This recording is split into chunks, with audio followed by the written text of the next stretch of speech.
Folks, Black Star Network is here. real revolutionary right now. Black power. Support this man, Black Media. He makes sure that our stories are told. Thank you for being the voice of Black America, Roland. Stay black. I love y'all. All momentum we have now, we have to keep this going. The video looks phenomenal. See, there's a difference between Black Star Network and Black-owned media and something like CNN. You can't be Black-owned media and be scared. It's time to be smart. Bring your eyeballs home. You dig?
is Wednesday, March 6, 2024. Coming up on Roland Martin Unfiltered, streaming live on the Black Star Network. The Department of Justice's investigation of the Mississippi Police Department found conduct so egregious that it demanded that the practice of constitutional violations cease. We'll tell you all about this. A young Alabama mother is brutalized before being shot in the head. We'll tell you about the horrific murder of Mahogany Jackson. A Louisiana man has been in a Chinese prison for a decade. His parents will join us tonight to explain how they have not gotten much help from the U.S. government to bring Nelson Well Jr. home. We'll also recap Super Tuesday's elections and discuss a new study regarding Trump's black support. Is it rising? They say no. Executive Director of Black PAC will be with us. Plus, President Joe Biden will deliver the State of the Union address on Thursday. I talked with a senior White House official today about what his message is going to be. Plus, Isaac Hayes III will join us to talk about the new round of funding for Fanbase. Folks, we're going to the next level. It's time to bring the funk on Roland Martin Unfiltered on the Black Star Network. Let's go. He's got it. Whatever the miss, he's on it. Whatever it is, he's got the scoop, the fact, the find. And when it breaks, he's right on time and it's rolling. Best believe he's knowing. Putting it down from sports to news to politics. With entertainment just for kicks, he's rolling.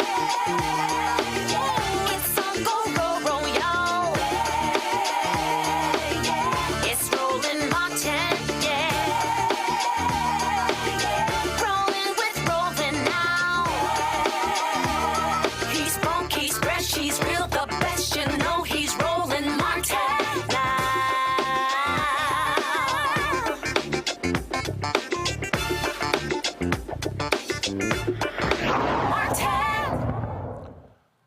The Department of Justice issued demands to a Mississippi Police Department regarding them violating the constitutional rights of folks they have arrested. The DOJ found that the Lexington Police Department imprisoned people for outstanding fines without assessing whether they can afford to pay them.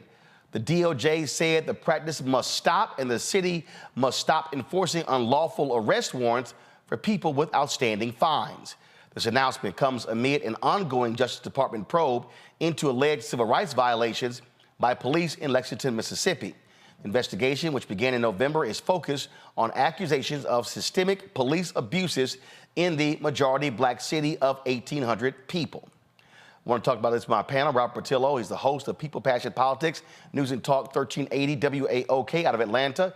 Rebecca Carruthers, Vice President for Fair Election Center out of D.C. A. Scott Bolden, attorney here in D.C., former chair of the National Bar Association and D.C. Chamber of Commerce's Political Action Committee. Glad to have all three of you here. Scott, I want to start with you. We always talk elections matter. And I'm going to discuss this with Steve Benjamin later regarding Biden's State of the Union address. But we have a civil rights division in the DOJ that arguably is the most aggressive DOJ since Robert Kennedy was Attorney General. And again, the election of Biden-Harris is why we're having these types of investigations of police departments nationwide. And then add the U.S. prison system or the penitentiary system to that list, and that civil rights division under Kirsten gets even more aggressive and more successful. They're just going by police department and federal penitentiaries and state penitentiaries and state police departments one by one. There's so much work to be done in this space because it hasn't been done in the past that they're overwhelmed. But you're right, they are totally aggressive. And the reality is, why isn't the Biden administration, when you talk about shoring up your base during the election season, this is a talking point that we don't hear enough about, especially in the black community. This would be one of the lead issues for me as we talk about shoring up our base. I hope they start leading with this talking point because they've done incredible work in this space. You know, Rebecca, this is an example of, frankly, going too far. And so, their whole deal was they want to create what has traditionally been the separation between DOJ and the White House. They want to say, hey, the decisions of the DOJ are legal decisions. They're not political decisions. But it's still Biden-Harris's DOJ.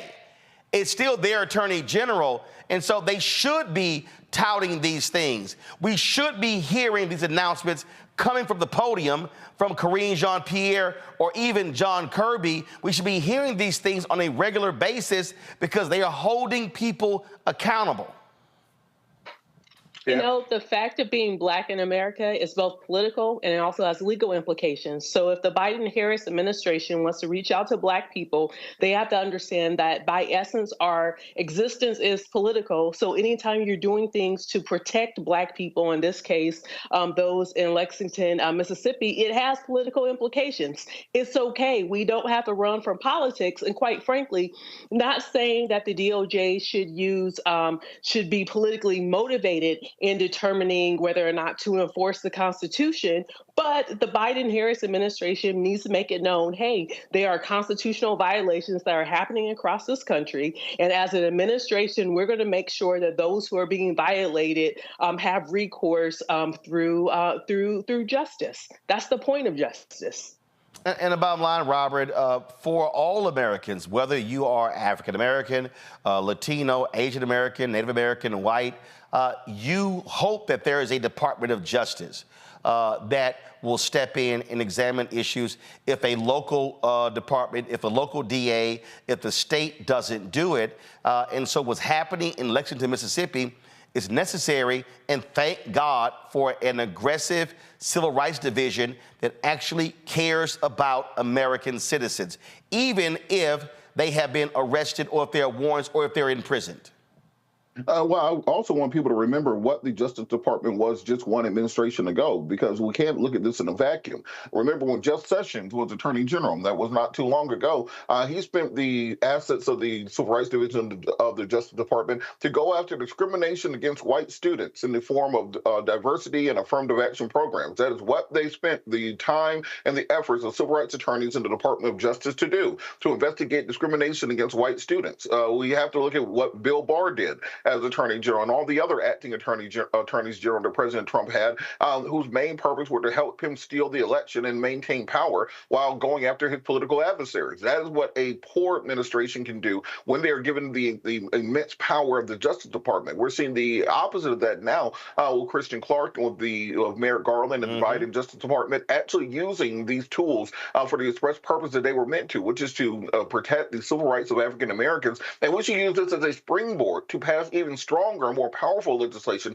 giving them every tool they need so that when we have local jurisdictions that are unwilling to prosecute officers who violate the civil rights of individuals, give the Justice Department the tools they need to handle it at the federal level. And that's how we'll start tamping down on police violence and police brutality nationwide. And again, let me remind everybody who's watching, the Trump Department of Justice, they were clear. They were not going to investigate police departments. They said it was hurting the morale of police officers.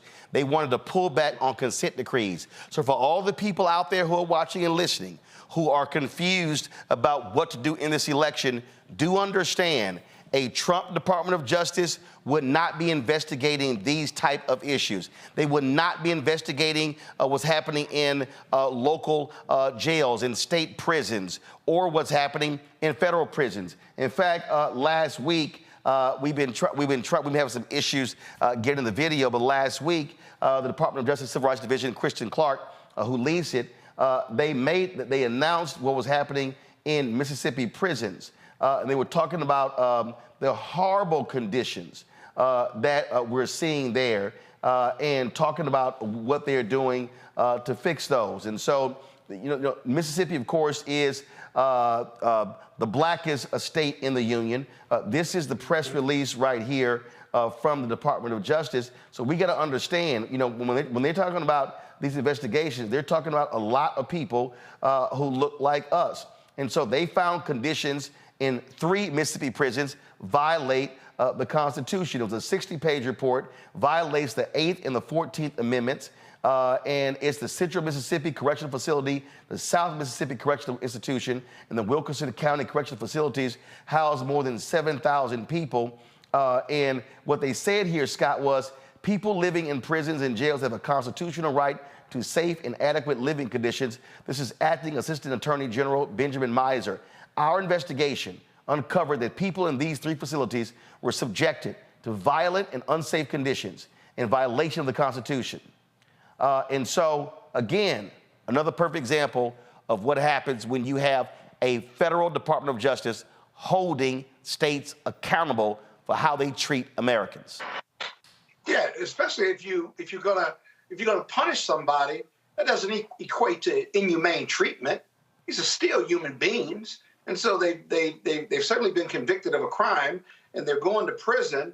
But our prisons, most of them are just cesspools of corruption and violence. I mean, whether it's violence or getting beat up or rape or what have you, it's almost like common culture on the outside that this is what happens when you go to prison. But Roland, on another note, when you talk about the White House and DOJ and the separation, here's an idea for the White House that they could take credit for, or not even take credit for, but get the word out at their press conferences or even in Biden's speech. I want to thank you. I want to thank DOJ. They're doing yeoman's work over there based on their press release. They did this and that with the prisons, the 3 prisons in Miami. They're cleaning up a police department. I want to compliment them on their stick-to-itiveness and their aggressive cleanup of our criminal justice system. That's all. Biden could say it. His press secretary could say that.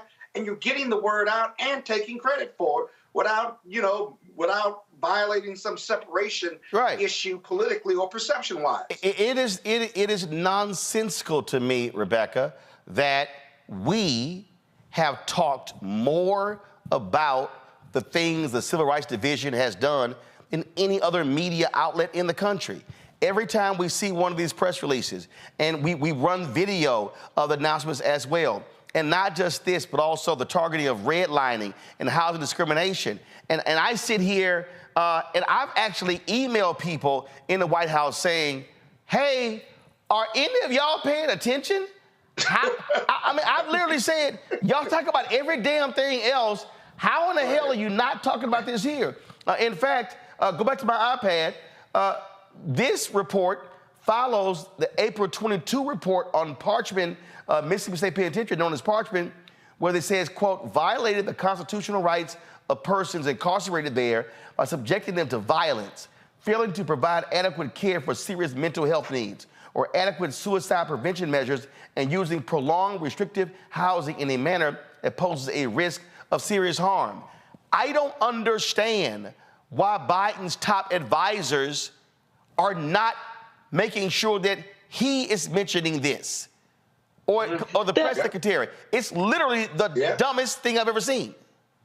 The American public expects the president to have involvement with the Department of Justice. Is one of his agencies where he actually sets the appointments, and the Senate confirms. Like, this is his Justice Department. Just like I would expect USDA, I would expect it to push Biden's ag policies. It's okay. In fact, when I think about some of the activists in Mississippi, like Rukia Lumumba, who really was out front on the Parchman situation, I think they would want to know that this president is active, this president is listening, is hearing, listening to the activism on the ground, and is now responsive, using the agencies that he directs, who runs those agencies. Like, it's interconnected. In fact, this president should want people to say, hey, you may not like me, you may not like all of my policies, but guess what? This is what all of the agencies are doing on your behalf. So if you vote for me for a second term, these are all of the things that you're going to be getting in the second term and more. He has to draw that distinction between what a full Biden-Harris administration looks like versus a Trump and whoever he picks as his number 2 administration. He needs to draw that comparison, and the only way for him to do it is listen to plies. Take credit for the good stuff that you're doing, because otherwise no one's going to know that you're doing these things in your administration. Go back to my iPad. Robert, look at this here. Former Alabama sheriff's deputy pleads guilty to federal civil rights offense for excessive force. That was on March 6th. Let me go down further. It says here, former Kentucky sheriff's deputy found guilty of federal civil rights charges following multiple assault and obstruction. That was March 5th, 2024. If I go to the next page right here, you see something about human trafficking.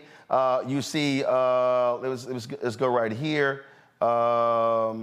Because that was, again, you know, like I said, we've talked about a lot of these things, but all of these are various things that the Department of Justice has been involved in. Most of the time, they're making these announcements from DOJ. It doesn't get lots of attention from the public, but people see this here, right? Justice Department informed City of Lexington, again, about the fines. We were just talking about that. If we go down here, right here, again, you see the Mississippi conditions right there that we just talked about. That was February 28th, that particular announcement. Former Alabama correctional sergeant is sentenced for violating the civil rights of inmate by using excessive force and lying to cover it up. Then if you go down further, and again, folks, y'all out there, you can go to justice.gov and actually see these stories. And you're actually, these press releases showing you type of work. South Carolina man found guilty of hate crime for killing a transgender woman because of her gender identity. And look, we're just going to page 5 of the press releases right here. And you see how they're going after people for illegal tax returns. They're going after folks for any number of things.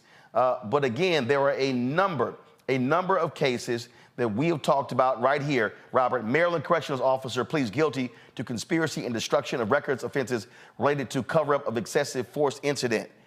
I mean, your DOJ is doing the work. Folks voted for you to appoint an attorney general and the head of the Civil Rights Division to do these things, and you don't talk about it. That's nuts. Well, you know, Democrats do a very poor job of controlling the narrative, often because they just aren't as dedicated to pushing the same message day in and day out. Think about what the current national conversation is on the issues of race. We're not talking about police officers who are being arrested and convicted and sentenced to jail time for violating the civil rights of African Americans and other minorities in this country through excessive force as demonstrated by the Department of Justice. The conversation on race and racism in this country is about diversity, equity, and inclusion. It's about critical race theory. It's about what books are being banned and aren't being banned. Most of the stuff you just named, you can't even teach in Florida. That'd be against the law in that state. And so when you're talking about controlling the narrative, controlling the conversations around these things, we have to lead with this, and we have to also. And we're going to just say, and we're going to make the decision as a society and as a culture that entertainers will be leading the conversation on politics for the Black community. Let's make sure we're getting them the right facts and the right information. People are going to be taking their political advice from Waka Flocka Flame and Sexy Red and Whoa Vicky. Well, let's make sure that we're sitting them down with the Justice Department and the people who have been affected by many of these initiatives put forward by the Civil Rights Division, so that when they're going out there and repeating this information, they're repeating the correct information. Otherwise, we lose this argument to the intense MAGAs who are able to create their own version of reality to inhabit. Indeed. All right, hold tight 1 second. We come back. Republicans want to defund the police. Yep. No lie. I'll show you next. Roland Martin Unfiltered on the Black Star Network. Hatred on the streets, a horrific scene, a white nationalist rally that descended into deadly violence. White people are losing their damn minds. As an angry pro-Trump mob storms the U.S. Capitol, we're about to see the rise of what I call white minority resistance. We have seen white folks in this country who simply cannot tolerate Black folks voting. I think what we're seeing is the inevitable result of violent denial. This is part of American history. Every time that people of color have made progress, whether real or symbolic, there has been what Carol Anderson at Emory University calls white rage as a backlash. This is the rise of the Proud Boys and the Boogaloo Boys. America, there's going to be more of this. Here's all the Proud Boys, guys. This country is getting increasingly racist in its behaviors and its attitudes because of the fear of white people. The fear that they're taking our jobs, they're taking our resources, they're taking our women. This is white fear.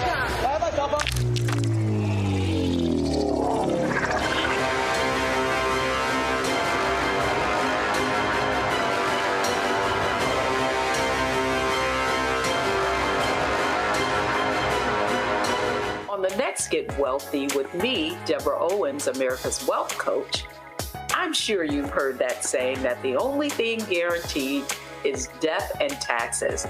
The truth is that the wealthy get wealthier by understanding tax strategy.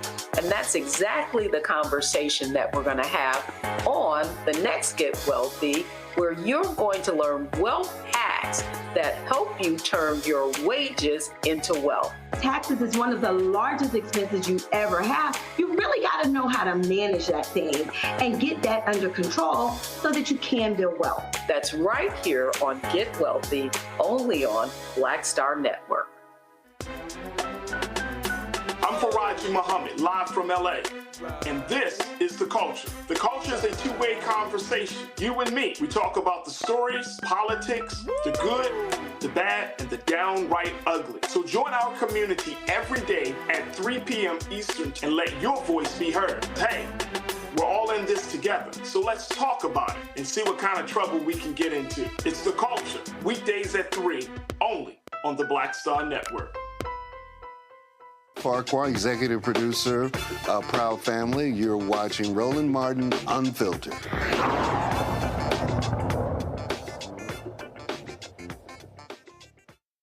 Republicans want to defund the police. Yep, no lie. They've been criticizing Democrats for the last several years for that, lying about that as well. But Speaker Mike Johnson, he literally said this today. Listen. We have advanced, and we also advanced, as you've seen the summary, cuts to some of the agencies that we believe are really overreaching and have been turned in some ways against the American people. We're going to cut 3% from DOJ, 7% from the ATF, 6% from the FBI, and 10% from the EPA, and that's just a start. We have a lot more priorities and things that we need to advance, but the reality is, as we all recognize, is that we have to grow the House majority, take back the Senate for the Republican Party, and win the White House. And I'm here to tell you the reason we're optimistic is we believe those things are going to happen in November. We can't wait that day. Wow. Ain't that interesting, Robert? You know, the hypocrisy of the Republican Party really is galling at this point in time. It seems that they don't have any value that they're not willing to step directly over. They believe in small, limited government, but then when it was time for immigration deal, they said, well, you don't need to go through Congress. The president just has that power. He can do it intrinsically. They believe in lower taxes and lower spending. Donald Trump spends $8 trillion. You know, that's the price of doing business. I ain't really mean all that.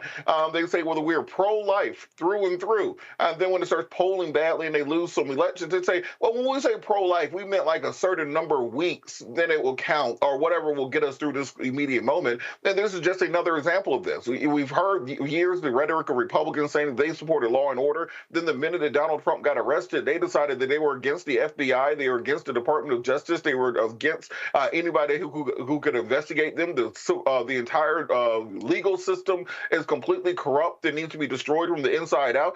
It's very difficult to actually find out what the Republican Party stands for in 2024, except for whatever will get them out of the next sentence. As long as you're governing in that nature, it's very difficult to actually have a governing coalition. See, here's what I find to be hilarious, Rebecca.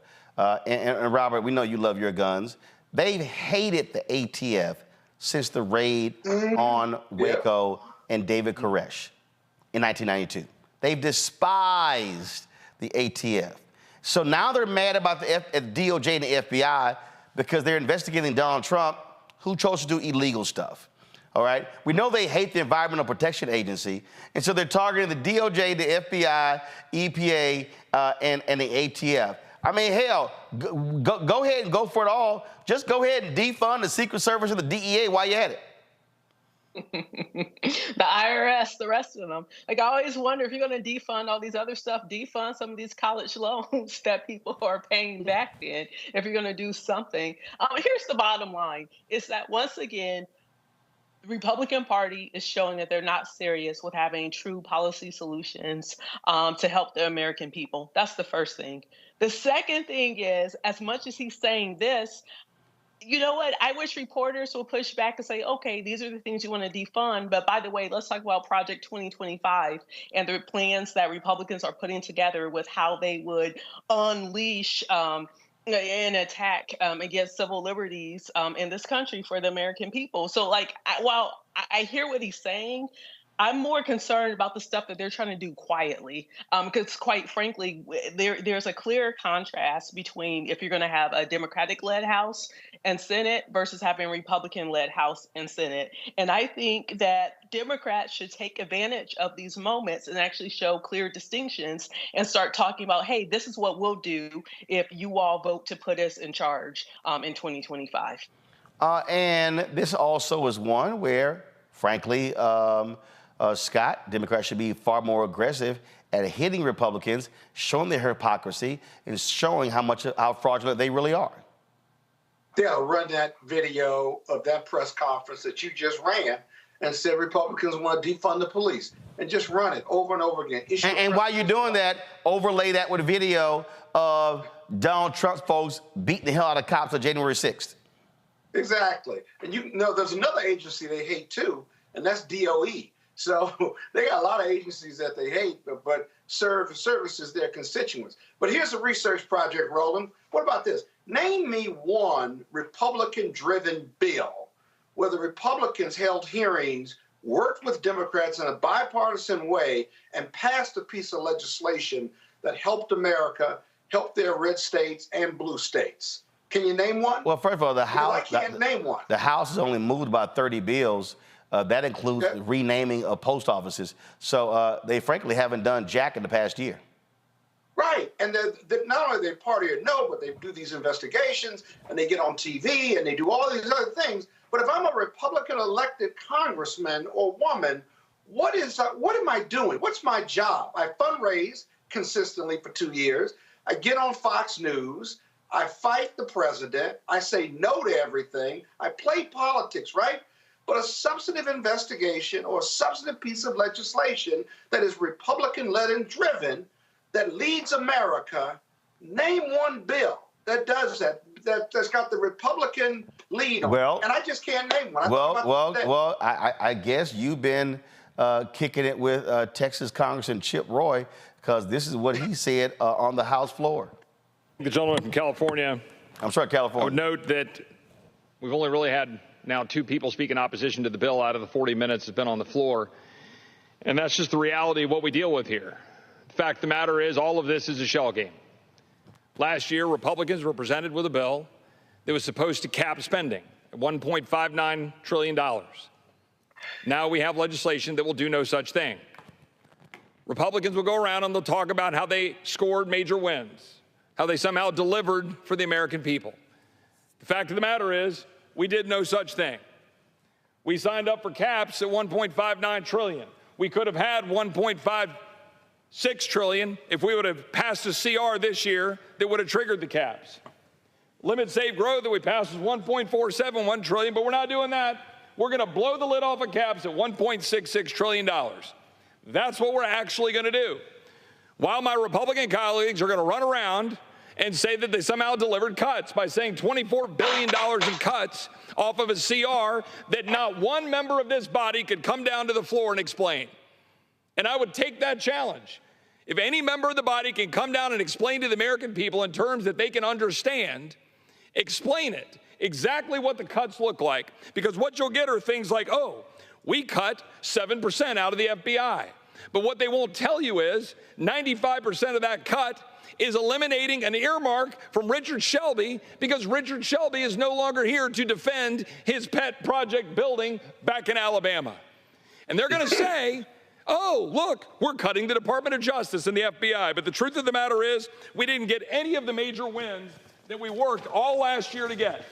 All of these things, like defunding the sanctuary cities, refusing to report criminal aliens, gone. All of these measures are not in the bill.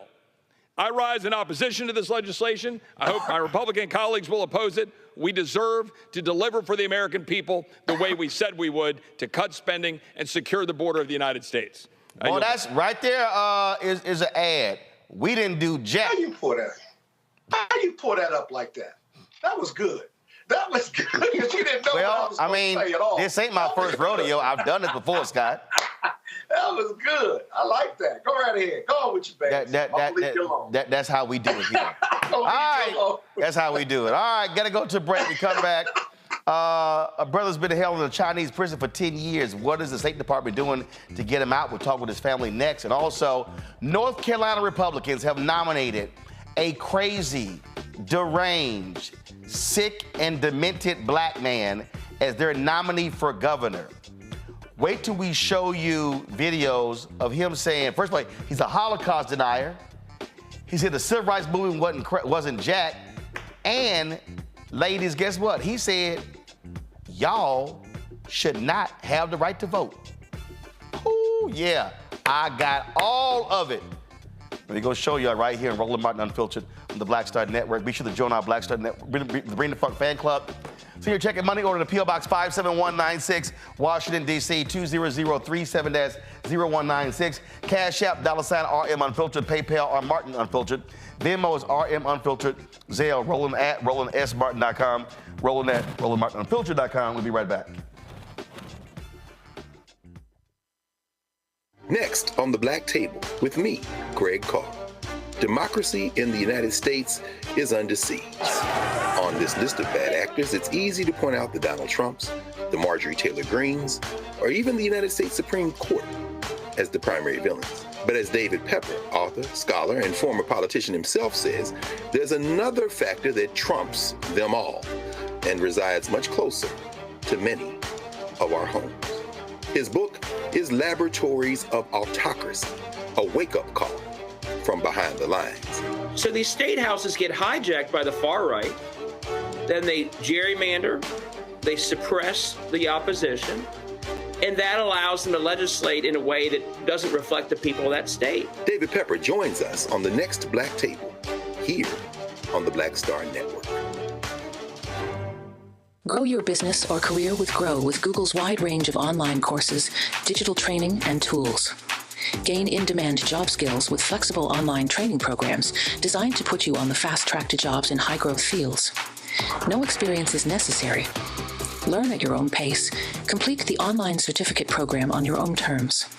Stand out to employers, get on a path to in-demand jobs, and connect with top employers who are currently hiring. Take one professional career certificate program or all 6. Earn a Google Career Certificate to prepare for a job in a high-growth field like data analytics, project management, UX design, cybersecurity, and more. All professional career certificate programs must be completed by December 31st, 2024.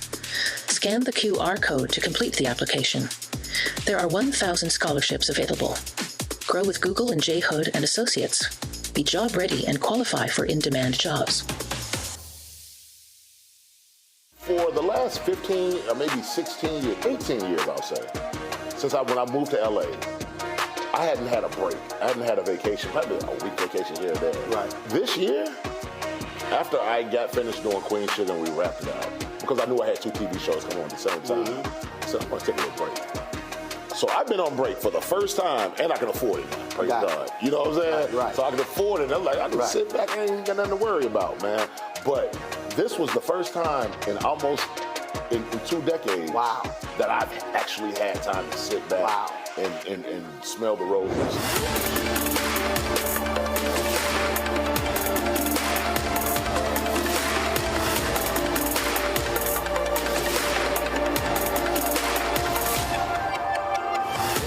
When you talk about blackness and what happens in black culture, we're about covering these things that matter to us, speaking to our issues and concerns. This is a genuine people-powered movement. There's a lot of stuff that we're not getting. You get it, and you spread the word. We wish to plead our own cause. Too long have others spoken for us. We cannot tell our own story if we can't pay for it. This is about covering us. Invest in black-owned media. Your dollars matter. We don't have to keep asking them to cover our stuff. So please support us in what we do, folks. We want to hit 2,000 people, $50 this month, raise $100,000. We're behind 100,000, so we want to hit that. Y'all money makes this possible. Check some money orders. Go to P.O. Box 57196, Washington, D.C. 20037-0196. The Cash App is $RM Unfiltered. PayPal is R Martin Unfiltered. Venmo is RM Unfiltered. Zelle is Roland at RolandSMartin.com.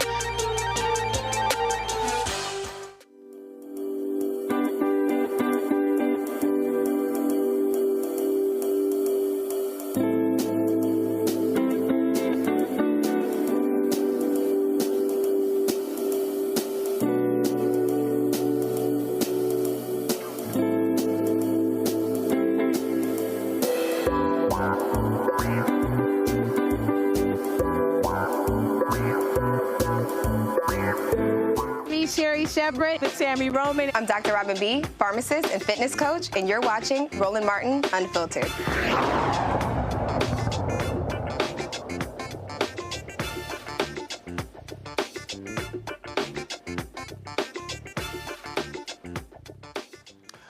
Louisiana couple's son has spent the last 10 years in a prison in China trying to bring him home. Nelson Wells Jr. was arrested in China on drug charges. He was convicted and sentenced to death in 2014. That sentence was commuted to life in prison, which was then reduced to 22 years without the benefit of time served. His parents, Nelson Sr. and Cynthia Nelson, have depleted their life savings trying to bring their son home. They join me now in studio along with Joy Chaney. Glad to have all three of you here. So first, what was your son doing in China? He went over there to try to get some medical help because he has been suffering with seizures. He was hit while leaving work, going home, and a guy came up the one-way street. He was on a moped, and he suffered severe injuries. He broke his leg, his arm, and the most significant thing was he hit his head, and he developed seizures from that. So upon his medical recommendation, they wanted to try to see if they can get some medication that can control these seizures. And his physician told him to go over there and talk to, some of the Chinese doctors over there that might have something that would be able to help him. Now, when he got hit, that took place here or in China? In Japan. In Japan? In Japan. So he got hit in Japan, and his doctors in Japan told him, try to go to China to see if there's some medication to help. Right. That's basically how it all started. All right, so he goes to China, and then what happened? Well, now this is where it gets tricky. While he's in China, we are only told by the Chinese government what happened. So while he's there, it doesn't work out for him. He's coming home. And in the process of coming home, there was an individual that I guess Nelson knew or possibly met. And they became associates or whatever the case may be. I haven't gotten his story as of yet. I was unable to get his story because he hasn't been able to tell me anything, because if he does, our phone calls will be disconnected. So we keep it generic. Meaning Nelson? Yes. Okay. So you haven't talked to this friend? No, we don't even know who he is. Okay. Never met him, don't know anything about him, nothing at all. Okay. So anyway, this particular friend had excessive baggage. And so what he did is he asked Nelson to help him get his baggage on board. And so Nelson said, okay, no problem. So in the process of that, they both go through the gates together, and when he goes through the gates, Nelson gets stopped, he goes through. The drugs was in his suitcase, but Nelson was the one that was bringing it through. What were the drugs? To this day, I'm not good on drugs, but the drug that I think it was meth. Okay. That's what I think it was. Okay. And it was a significant amount, and it was inside of baked goods, like pies and cakes and all of these things. And Nelson, the guy told Nelson that he wanted him, this was for his family, and he wanted to bring these gifts and everything along with other gifts that was in there. Nelson never looked in the suitcase. So Nelson never looks in the suitcase, doesn't know any of this. Nelson gets stopped, his friend continues forward. Continues forward. And when that happened, Nelson was like, what's the matter? What's going on? This portion we did get from him. And so it was kicks because the way it went down, Mr. Martin, is when he was over there, we didn't know that this had happened at all, period. And the only way that we were informed is a young man called us. It was like 2:30, 3:30 in the morning. And we was heavily in sleep. And when the phone rang, I said, Cynthia, Red, the phone is ringing. The phone is ringing. So she answered it, and the young man says, is this the Wells? And I told them, he said, yeah. And she put it on speaker. And he said, I'm associate of Nelson. I know him. He's in trouble. He's been incarcerated. They want to kill him. Do you have money? And I was like, what? He said, hurry up, he needs help, get him out. And he hung up. And so Cynthia and I, we thought it was a prank or a scam. And so we couldn't go back to sleep. Now, he resides in Japan, and his wife and his family and everybody's over there. So because we were so nervous about the phone call, we actually called his wife and asked, did Nelson go to China? And she said he did. And in the process of that, well, now we thinking, this might not be a prank. It might not be a scam. So at this point, we decide that let's look into this. So we called embassy, the Chinese embassy, and we say, look, we believe that our son may be incarcerated. Chinese embassy where? In Beijing, I believe it was, we called it. Yeah, I think it was Beijing. And we asked them, we said, listen, we believe that our son has been detained. We need you all to find out and verify, is this true? So the embassy went to searching for him, and they called us back and said, well, we don't have him. We don't know anything about it. So a couple of weeks went by, and after all these weeks went by, we started saying, well, we haven't heard from him. And he calls us all the time. He don't miss special occasions. And so our wedding anniversary go by, and we don't have no phone call from him. So it's like, okay, something is not right. So we inquired again, and still yet they don't have anything. So Cynthia at this point start using outside channels. We find him.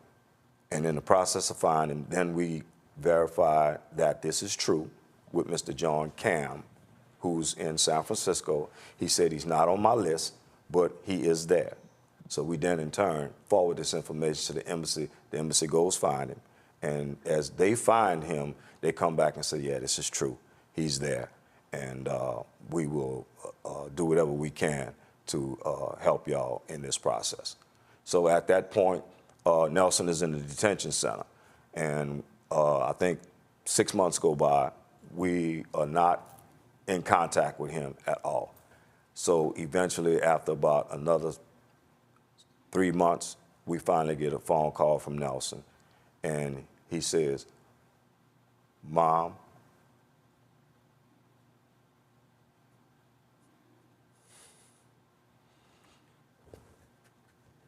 he says, Mom, Pop, I didn't do this. Help me. I'm in trouble. Get me out of here. And at that point, my whole life changed.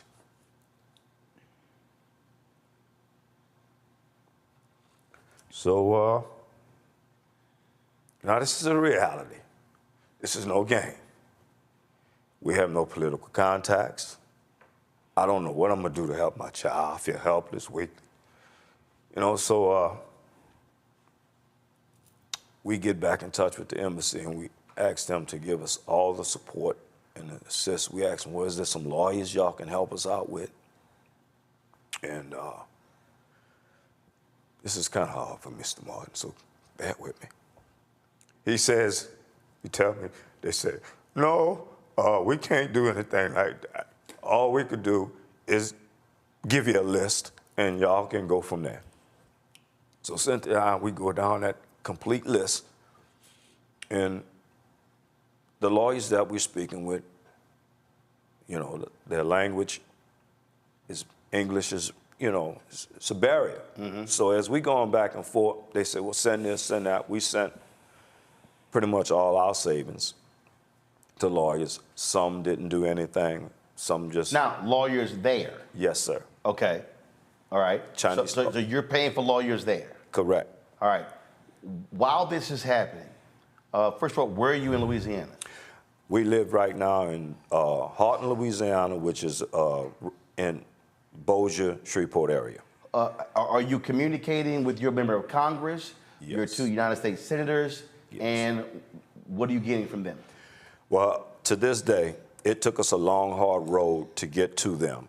We notified them about everything that had been going on, and it through hard work. And Ms. Dominique Ben, who's a reporter with KLSA, she took us an interview, and our word got out.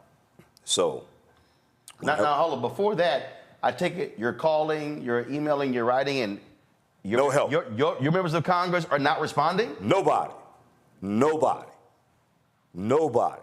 We were out there on our own. It was like we were in the middle of the Pacific Ocean and nobody threw us a life raft. That's it. So we were out there with no experience, none of this stuff. But it didn't last that way forever. It only lasted like that for about, 8 years?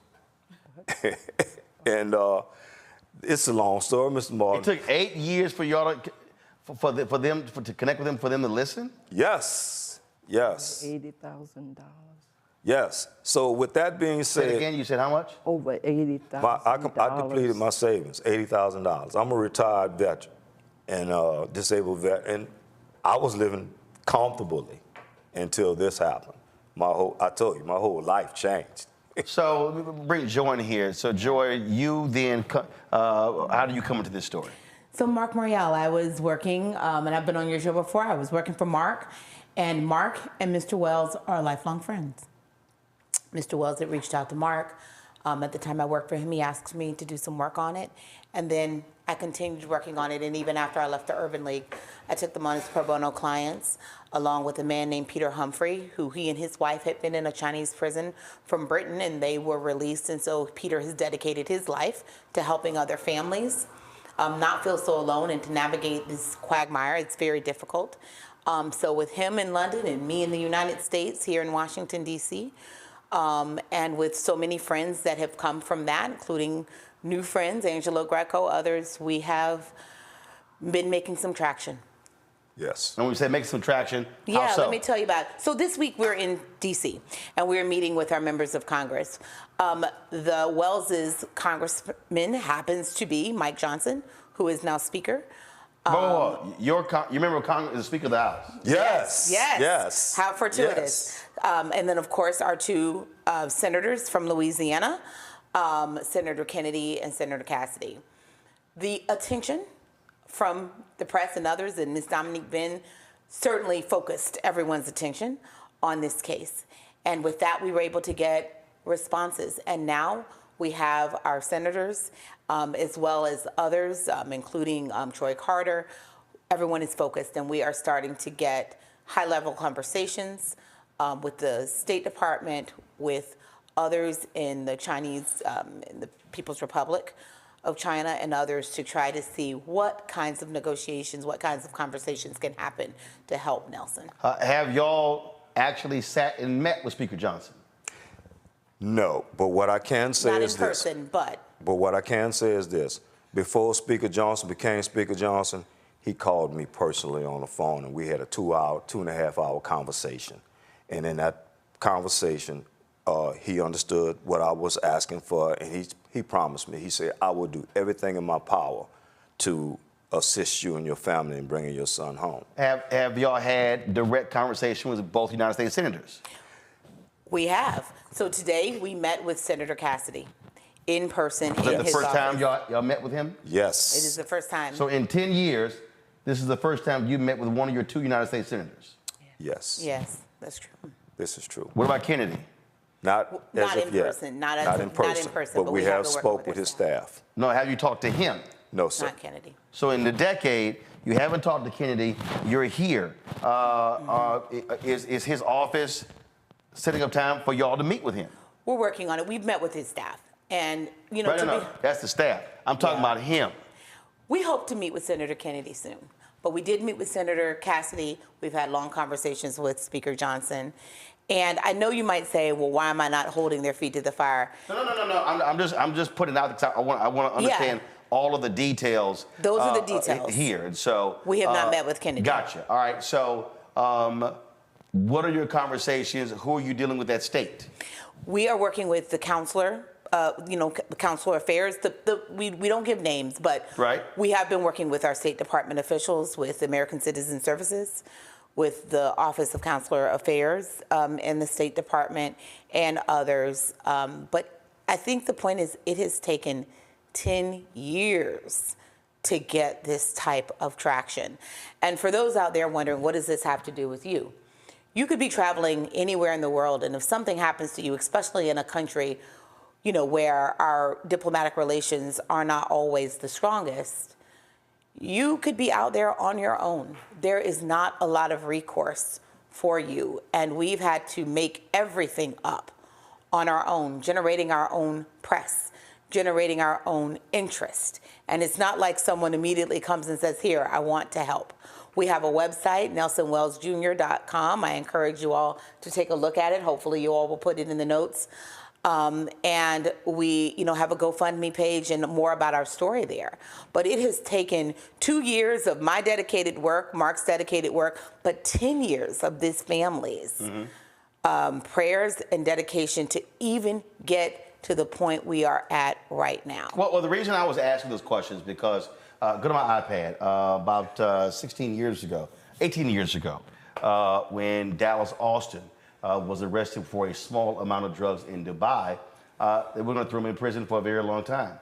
And it was then Utah Senator Orrin Hatch, Quincy Jones, and Lionel Richie who were able to intervene. And so that's what I was trying to understand in terms of who have y'all been dealing with, communicating with, on this, and it's still, I'm glad you're having the conversations now, but it still is crazy to me that a decade goes and you're not getting response from the people who are elected. And this is the thing that I'm always trying to explain to our audience. It doesn't matter if you voted Democratic and the member of Congress and the 2 United States Senators are the Republicans. You are still constituents. You're their constituents. And they still are there to represent you and to speak for you. And so that is crazy. And so, go ahead. And can I just say, Mr. Wells is a veteran. Many decades. Mrs. Wells is a veteran of the civil service working for DOD. These good Americans have served their country. You shouldn't even have to have all that to have your members respond to you. But certainly once you have done all that, your members ought to respond to you. And it took, what we haven't mentioned is that Nelson has been sick, over there. This has taken a tremendous toll on him, as you can imagine. At any point in these 10 years, have y'all traveled there to see him? Not yet. If you do, are you allowed to see him? Well, it's going to take a lot of negotiation for us to have the permission to go, but there have been other people that have been able to go, and it was brought up to our attention today if we would be interested in going. Now, when you say other people, other cases or other people who've seen your son? Other cases. Got it. So you talk. How often do you talk to him on the phone? Yeah. Wow. When we first started this, we wasn't talking to Nelson at all. Period. After about first of all, I have to explain. Nelson's in the detention center, and that's one of the worst places to be while you're over in China. So once he was able to get out of the detention center, which he had to voluntarily say, in order to get out of there, to be able to, get the things that he needed. He had to admit guilt? He had to plead guilty, okay? Yes, sir. So he admitted the guilt. And in the process of admitting the guilt, now he's incorporated into the prison system. And while he's there, they are allowing him to make phone calls to us now. How often? It started off where we would get a phone call like once every 6 months. And what is it now? Now it's a lot better. We're getting calls. I would say he would get calls maybe once a month or once every 2 months. And his wife and child, how many children does he have? He has 3, 2 by his first wife and 1 by his second wife. And his second wife and that child, they're still in Japan? Yes, all of them are still in Japan. Okay, all 3 kids are still in Japan? Yes, sir. What's next? What's next is we're going to let these high-level conversations play out, and we're going to keep their feet to the fire. We have regular communication. Nelson is waiting to have them return home. He's saving up his time so he can call them next week. We look forward to updating you on some of those conversations. We've had some hopeful conversations this week. It made a difference to be in person. Right. And to have communications with people, but it is heartbreaking to think what it has required for us to get here. Yes. Our attention has meant that Nelson has gotten more frequent visits by American Citizen Services in Beijing. But let me tell you, if you're overseas and you get caught in this situation, right, you get to know a officer. Every year and a half, they change out. Very hard on prisoners. How many people have you all met over the years, ACS officers? Probably at least 8. Maybe Yes. 10.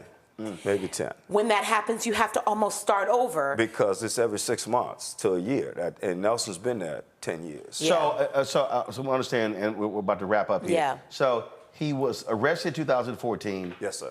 When was the sentence reduced to 22 years? 2019.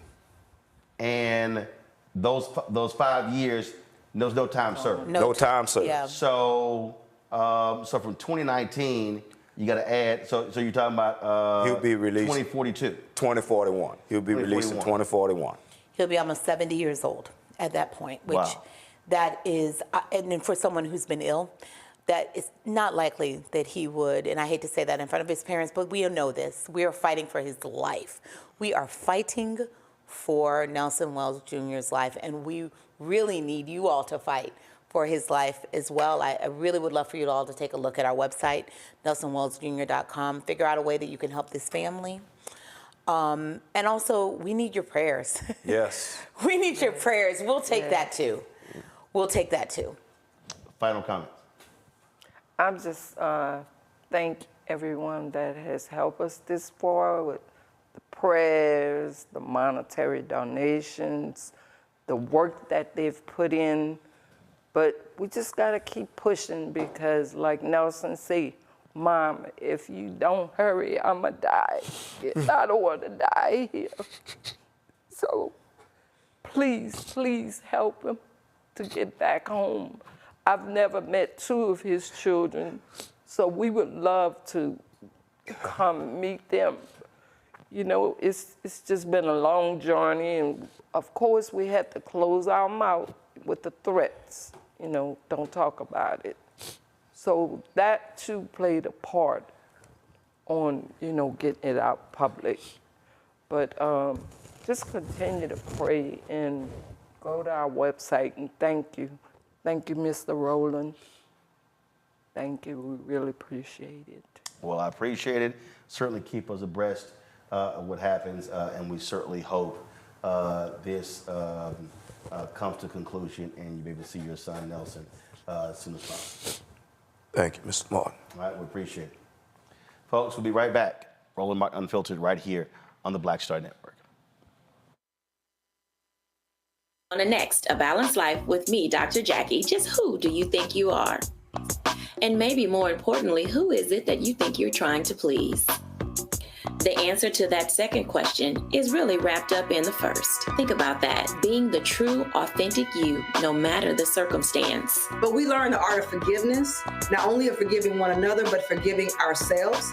And we also learn how to love ourselves so that we can love each other. That's next on A Balanced Life, here on Black Star Network. I'm Dee Barnes, and on the next frequency, Professor Janelle Hobson joins us to talk about hip-hop and its intersection with feminism and racial equality, plus her enlightening work with Ms. Magazine and how the great Harriet Tubman connects with women in hip-hop. So it was not hard for me to go from Harriet Tubman to hip-hop, honestly, because it is a legacy of Black women's resistance and Black women supporting our communities. That's what Harriet Tubman did. That's on the frequency on the Black Star Network. Hatred on the streets, a horrific scene, a white nationalist rally that descended into deadly violence. White people are losing their damn minds. As an angry pro-Trump mob storms the U.S. Capitol, we're about to see the rise of what I call white minority resistance. We have seen white folks in this country who simply cannot tolerate black folks voting. I think what we're seeing is the inevitable result of violent denial. This is part of American history. Every time that people of color have made progress, whether real or symbolic, there has been what Carol Anderson at Emory University calls white rage as a backlash. This is the rise of the Proud Boys and the Boogaloo Boys. America, there's going to be more of this. Here's all the Proud Boys, guys. This country is getting increasingly racist in its behaviors and its attitudes because of the fear of white people. The fear that they're taking our jobs, they're taking our resources, they're taking our women. This is white fear.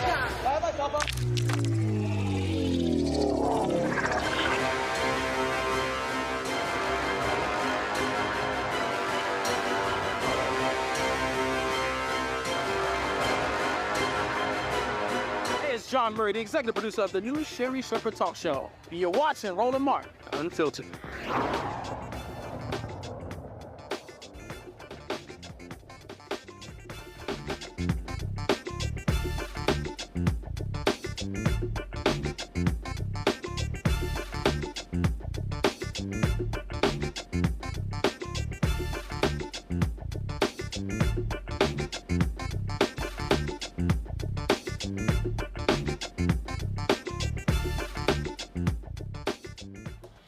All right, folks, there's been a lot of talk about these mainstream polls showing Donald Trump getting in excess of 20% of the black vote in the election, where the folks at Black PAC partnered with Cornell Belcher's firm, Brilliant Corners Research and Strategies, to survey black voters, and the results are a lot different than what is being reported in these other polls. Adrian Shropshire is the executive director of Black PAC, joins me now from LA. Adrian, glad to have you on the show. So what is your poll? What does your poll say that makes it so different than all the rest of this stuff we've been hearing for the past several months?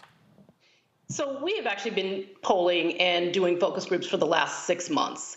And part of that is because obviously before we head into any election cycle, we want to make sure that we are really clear on where black voters are, their opinions, their attitudes, how they're feeling about what is going on in the country. So we've been doing this for the last 6 months. So it should come as no surprise then that we are a little unnerved by this narrative that's emerging because of recent polling that suggests, as you said, that upwards of 20% of black voters will give their votes to Donald Trump and the Republican Party, because no, that is not what we have seen. And in some ways, I think, we certainly could look at the sample sizes in these polls. They're not robust. And certainly not like we're not, sampling or oversampling black voters. We're just polling black voters, period. And so our sample sizes are much more robust. When you have a small sample size, the potential to get outliers in there and then extrapolate what black voters think based on these outliers' opinions, all of that is playing into this. But what I can tell you is that our polling for the last 6 months and our focus groups don't suggest at all that there is some historic number of black folks that are saying that they're going to vote for Donald Trump. There is no racial realignment that appears to be happening in the research that we're doing. And in fact, the support levels for Donald Trump have not risen since 2020 in the research that we've done. So he has gotten between 8 and 12% of black voters saying that they're going to support him going back to 2020. And I think the same is true for the thermometer that we use. We use a thermometer. We ask people how warm or cold they feel toward a candidate. And Donald Trump's thermometer has hovered just above zero, the coldest of cold in our research going all the way back to 2016. So it is unsettling to hear, and not so much the polls themselves, but there is a narrative emerging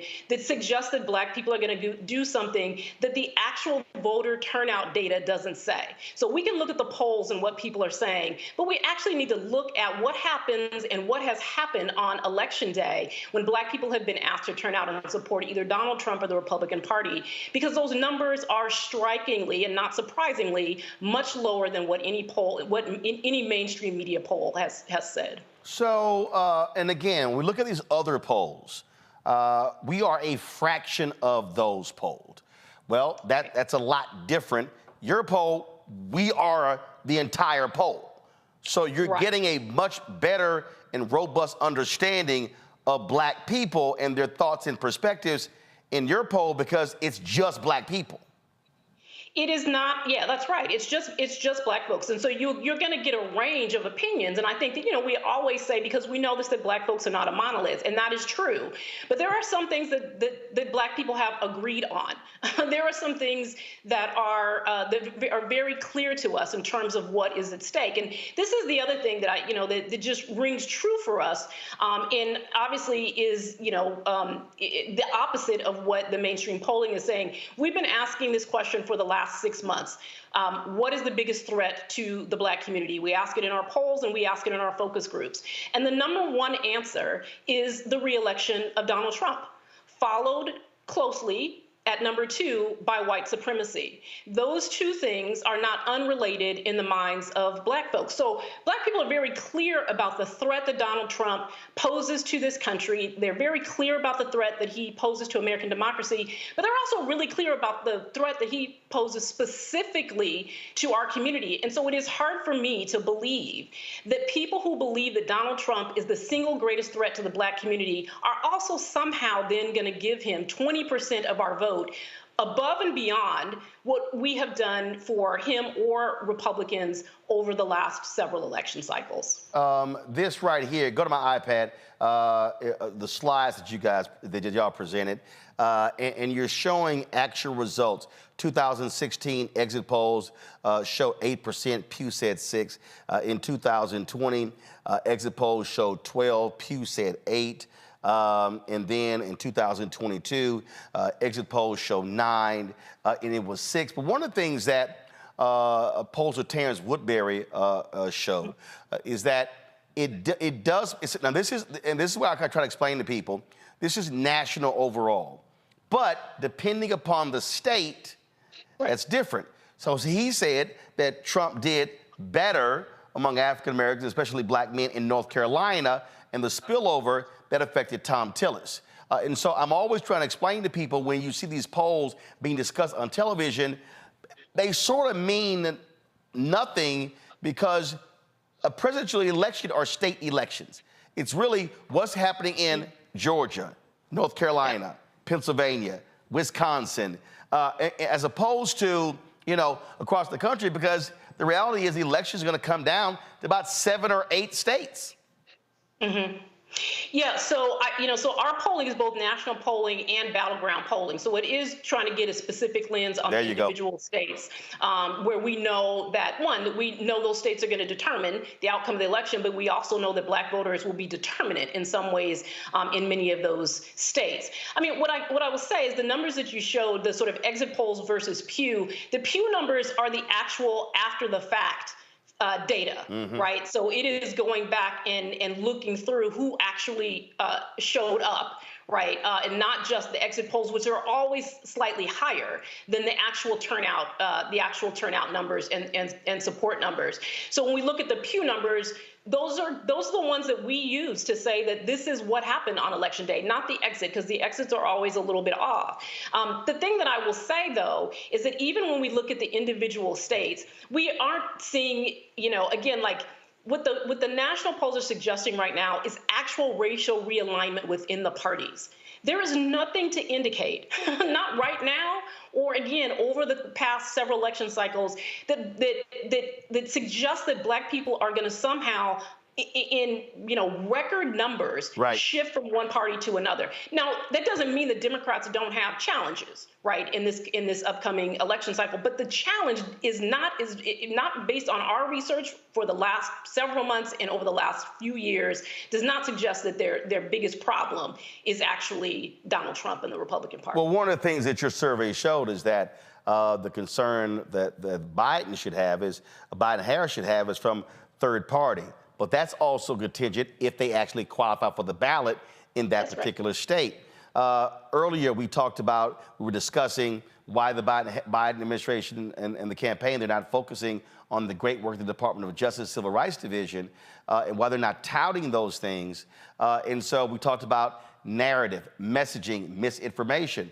Go back to my iPad. Y'all show here how people are getting information, let's say by social media. And it says users of TikTok, Twitter, X, and Instagram were more likely to report hearing negative news about Biden.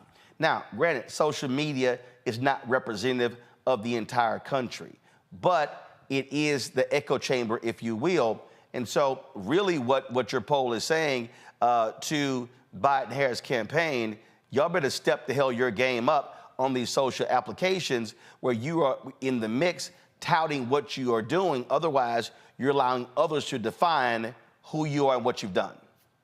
That's exactly right. And so what we're seeing in those numbers is that exactly what you said. That is where people are getting the most negative information about the Biden-Harris administration. And so yes, like I always say, like they need to be flooding the zone. Like the volume of content that is coming out really just needs to be increased.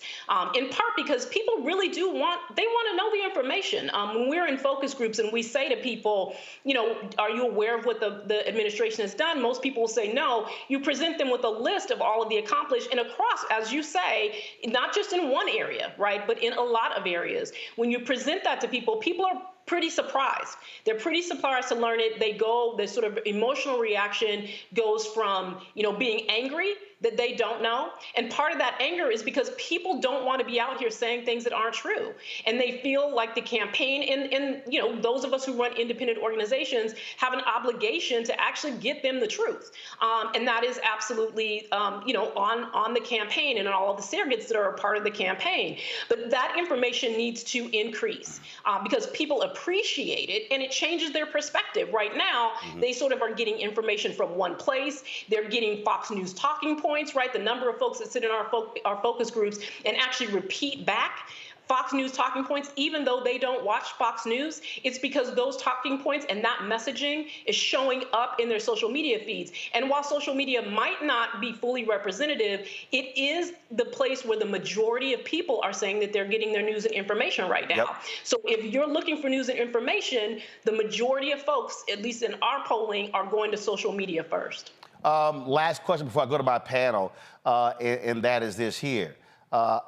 New York Times, CNN, Quinnipiac, all these other polls, I see constant conversation on MSNBC and CNN and Fox News, ABC, NBC, CBS, all these mainstream folks. Have they booked y'all to discuss your poll? No, I'm here with you. None of them? I mean, no. y'all sent the release out, what, 2 days ago? Yeah. I mean, we got the release March 5th.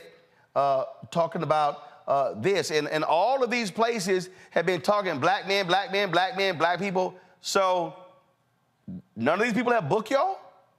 No. And again, I go back to the concern around the narrative that is emerging, right? And there is something deep. No, that's my whole point. They're having discussions about these other polls and black people, especially black men. And here y'all actually poll black people. Cornell Belcher is a paid contributor for MSNBC. You would think Morning Joe and the rest of these people would be talking about the poll that y'all commissioned. Yeah, I mean, we want the truth to get out to the American people, right? We don't want to send, we should not want, I guess I should say, for false narratives to be out there or for data not to be discussed responsibly, quite frankly. And there is, again, like, it's insulting. I mean, the narrative would suggest that black folks are out here just casting ballots willy-nilly. We're not doing that, right? It would suggest that we somehow should just ignore our gut feelings about people who actually want to take away all of our rights, right? It would suggest that we're going to vote for people, you know, who want to undermine, again, not just American democracy, but our communities in general, and that we simply should just trust their polls, right? Not trust the things that we know, right? Not to trust what we know about recent history, what we know about our past, that we should not think about all that. We should just trust these polls. And that's just, it's irresponsible. And some might say it's malpractice. Questions from my panel. Rebecca, you're first. Hey, Adrian, it's good to see you. I'm going to explain the context of my question, then I'm going to ask the question. So in 2016, most of the polls showed that Hillary Clinton was up. It wasn't until September when Cornell Belcher rang the alarm and suggested, hey, excuse me, Hillary is in trouble. One thing that most of the pollsters didn't take into account is that Trump was able to draw out white voters who normally don't show up in elections. So I've really been listening hard to Trump's rhetoric, especially over the last few months for this go-round. And it sounds like the rhetoric he's using is to try to draw out black people who normally don't vote, but to draw them out and get them to convert and become Trump voters. Do you think that's possibly what Trump is trying to do, especially when he keeps touting black support? Because one thing that I noticed by looking through this polling memo, it talks about likely African-American voters. He talks about registered African-American voters. Is there a chance that there are some Black folks who are not registered yet, who will be new to voting this year? Is there a chance that Trump will be able to get those types of folks out in a significant number that could actually impact and increase his Black support? I actually don't think that the strategy is about winning over Black voters at all. And I don't think that it ever is with the Republican Party. I think that it is about depressing the vote. I think it is about convincing Black people that they shouldn't trust Democrats and therefore it's not worth their time to come out. And it's about saying to some Black voters who may be on the fence that you should give us a look. But largely it's about asking, keeping people home, right? Getting people to stay home. Or I think the other thing that we're seeing right now, obviously, is suggesting to people that there's an off-ramp to a third-party candidate. And as Roland said, you can suggest that if you want to, but people, we need to do a better job of sort of educating people on what it means to get to 270 electoral college votes. Because if you're not on the ballot in states, you're not getting electoral college votes. So we shouldn't be confusing people, telling or suggesting that if they vote third party, that somehow they're voting for someone who has, any chance in heck to actually win. So I think that the strategy is about depressing the vote. That's usually what it always is. Trump has some fixation with Black people. He has some obsession with Black men in particular. So he does the little things with the tennis shoes, right? He does the little things to, try and make him seem, like he's in with a set of people. But that stuff really is all about just trying to keep us home and trying to raise concern about the Democratic Party. Scott? Hey, Adrian, Scott Bolden here. Black people don't know what the Biden-Harris team has done. That's not their fault. That's Biden-Harris's fault, right? And so I'd be interested if they continue to lack these communication or presentations to Black folks and telling us what we've done. Does your polling suggest whether that's going to dictate whether more Black people come out to vote or not, or whether they're going to vote for another candidate, whether it's Donald Trump or a third-party candidate? Yeah, so I would look to both our polling and our focus groups for the answer to that question. So when we ask folks what they've heard, oftentimes it's very little. And, in our focus groups in particular, people are very animated about it, right? Mm-hmm. They're very clear that they have not heard anything. Once we present to them, though, once we say, well, here are the things, right? Here are the things that we have said as a community are important to us, and here are the things that the Biden-Harris administration have done. People, again, as I said earlier, they're surprised. They're not happy about the fact that they don't know. And they're confused, right, about why they don't know. So, but once you present that to them and you allow people to talk about it, their perspective changes. They say, oh, I didn't know that. Oh, I'm gonna give Joe Biden points for that, right? Or they say, well, I graded him at the beginning of the focus group. I gave him a D, but I didn't know he did all this, so I'm gonna give him a B, right? So people change their perspective. And it is important. Again, that's why it's the volume that matters. And we know that Democrats are historically not good at messaging. They're not good at tooting their own horn. They're not good at any of that.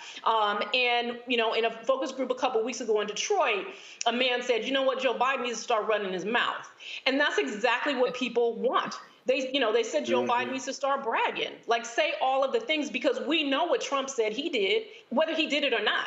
We know what he said he did, and we remember it from 4 years ago or 3 years ago now, and we know what he is saying, claiming that he did now, because he talks about it. He puts his name on every single thing, and that Joe Biden needs to start doing that. And one other point I'll make on this is that people, even when they do know about the accomplishments, or even when they personally benefited from some of the policies that the Biden-Harris administration has moved, they often don't connect it to Joe Biden. So people will say, "Oh yeah, I got my student loan forgiven, but I didn't know that was Joe Biden." Mm-hmm. Or I paid my rent because of the American Rescue Plan, but I didn't know that was Joe Biden, right? So there is this thing about putting your name on it. Say you did it. Let people know that you did that thing. People love Dark Brandon, right? So pull him out and let people know that you did the things. But it's also important that they start talking about not just what they did, but what they're going to do. Yep. Right? Because we're getting to a point where people are going to say, okay, I got all that. That's cool. But there's some stuff that you didn't get done. So what are you going to do about that? So they do need to start transitioning to what they are going to do, not just what they did. Robert? I think that's a very important point that you're making. And what I've noticed, one of the problems is that Donald Trump has mastered the art of speaking on a 3rd through 7th grade level when he's talking about issues. An example I like to use immigration. If you ask Democrats what are you going to do on immigration, they say, well, we need a bilateral conversation with our friends within our hegemonic sphere of influence to create a pathway to citizenship, as well as increase border security, as well as creating something along the lines of something like that. Trump's answer will be wall. What can Democrats do to simplify their messaging down from a paragraph to something like wall that more people can understand and be able to rally around? Well, you just said it. It is simplifying the message. It's also what we see when we talk about the Democrats have done big things, and they say what, and we say the Inflation Reduction Act. Well, that doesn't mean anything to anybody, right? What is in the Inflation Reduction Act? Right, what has it meant for Black communities? We have to break those things down, and we have to talk about specifically what it means for our communities. So you said it, like we have to break. It's not that hard to break stuff down, and people don't actually care about everything, right? There are some things that are actually really important and really specific to our community, but we also have to start talking about the things that people feel, right? Like some of the stuff that we hear in our focus groups, this is about emotion.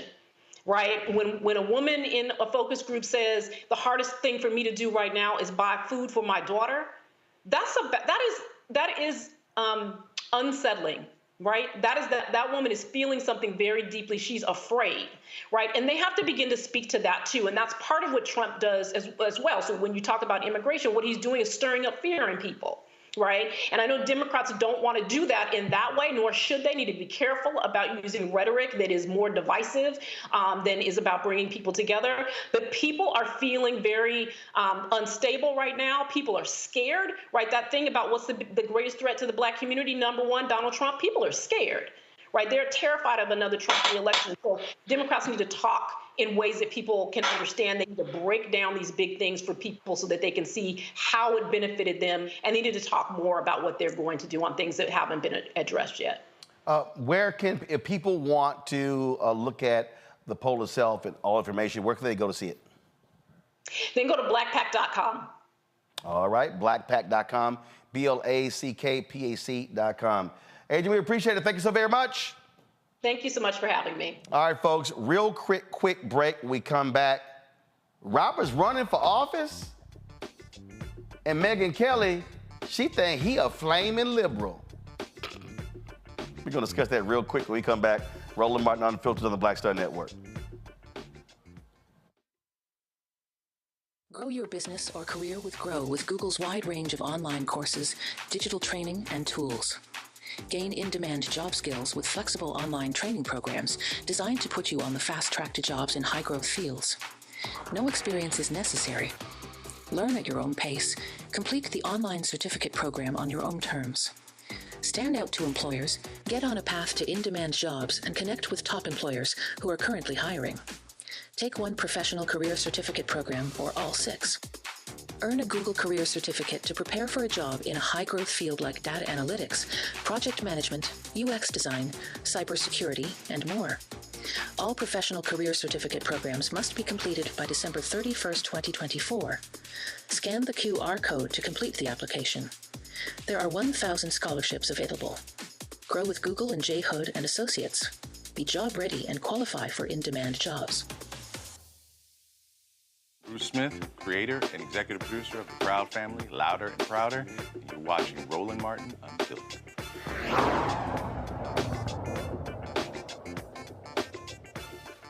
All right, y'all, so you've been watching the trial in Atlanta regarding Fonnie Willis and the Trump folks trying to get her expelled. There's a judge in the case, and he's overseeing the case. Well, we always are trying to explain to y'all, these are elected positions out here. They are elected positions. And so that particular judge in the case, his name is, of course, Fulton Superior Court Judge Scott McAfee. Well, I saw this tweet today, and the tweet says that civil rights attorney and Red Talk Radio host Robert Patillo plans to run against him. Now, guess what? Lil Megyn Kelly, she ain't so happy with that, y'all. So what happened, I saw this here. Terrible news for Team Trump in Atlanta. Judge McAfee was running unopposed.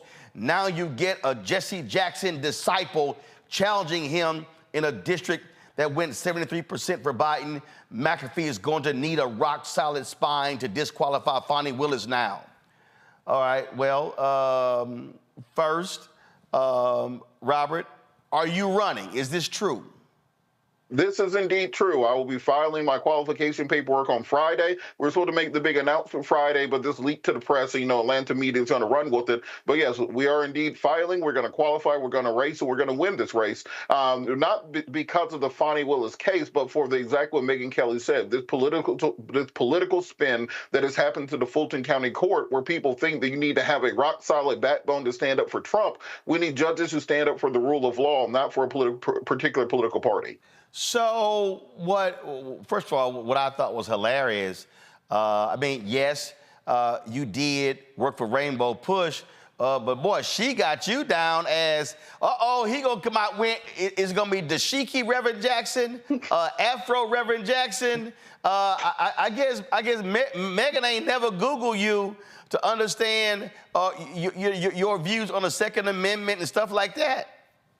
One of the big things that I think of whenever conservatives start talking about, all this new black support they're going to get, but then they have tweets like this that shows them they have absolutely no black friends or any black people in their orbit. Black does not mean liberal. Black just means you're a black person. She saw a black person and assumed that I was some, bleeding heart liberal. I'm very strong in the Second Amendment. I grew up in the Southern Baptist Church. I have many views that align with social conservatives. What they don't understand, however, is that the MAGA movement is not a conservative movement. The MAGA movement is not a fiscally conservative movement. It spent $8 trillion in 4 years.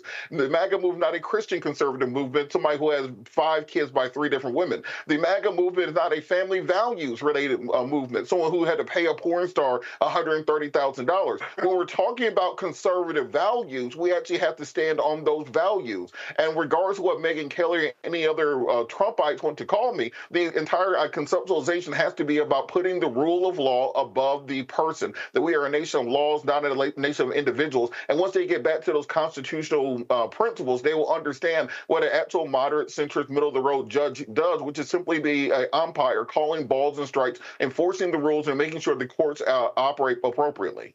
Well, but the other deal is this here.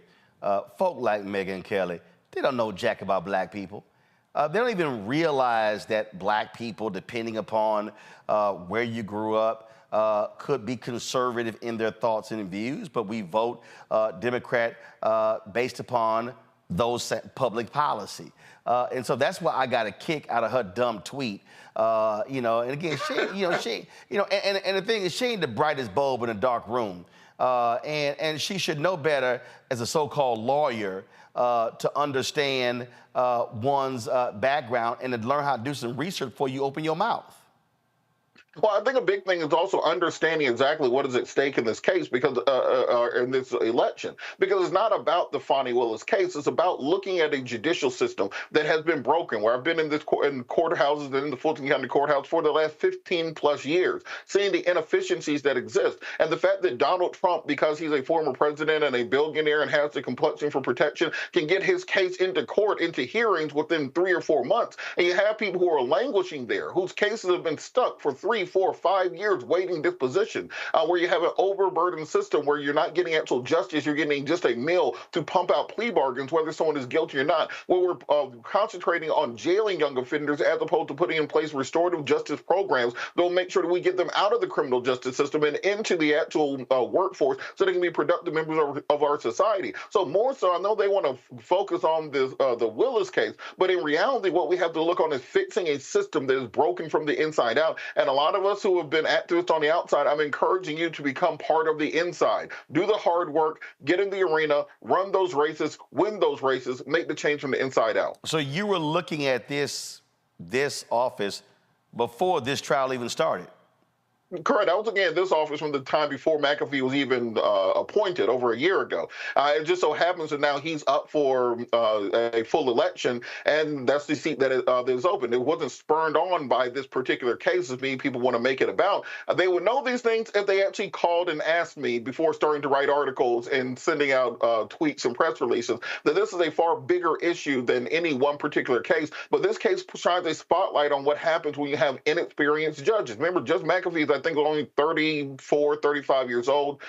He doesn't have any experience as a defense attorney, so he only seen things from the prosecution side of the table. And we're seeing this go throughout this Fonnie Willis hearing, where it seemed to be utter chaos in that courtroom, and you're shining this light on Atlanta and the Fulton County judicial system almost as being an episode of Real Housewives of Atlanta or some other reality show, as opposed to being a serious courtroom where real laws and real rulings take place, where we're truthfully respecting the Constitution and fighting to ensure that the rule of law governs.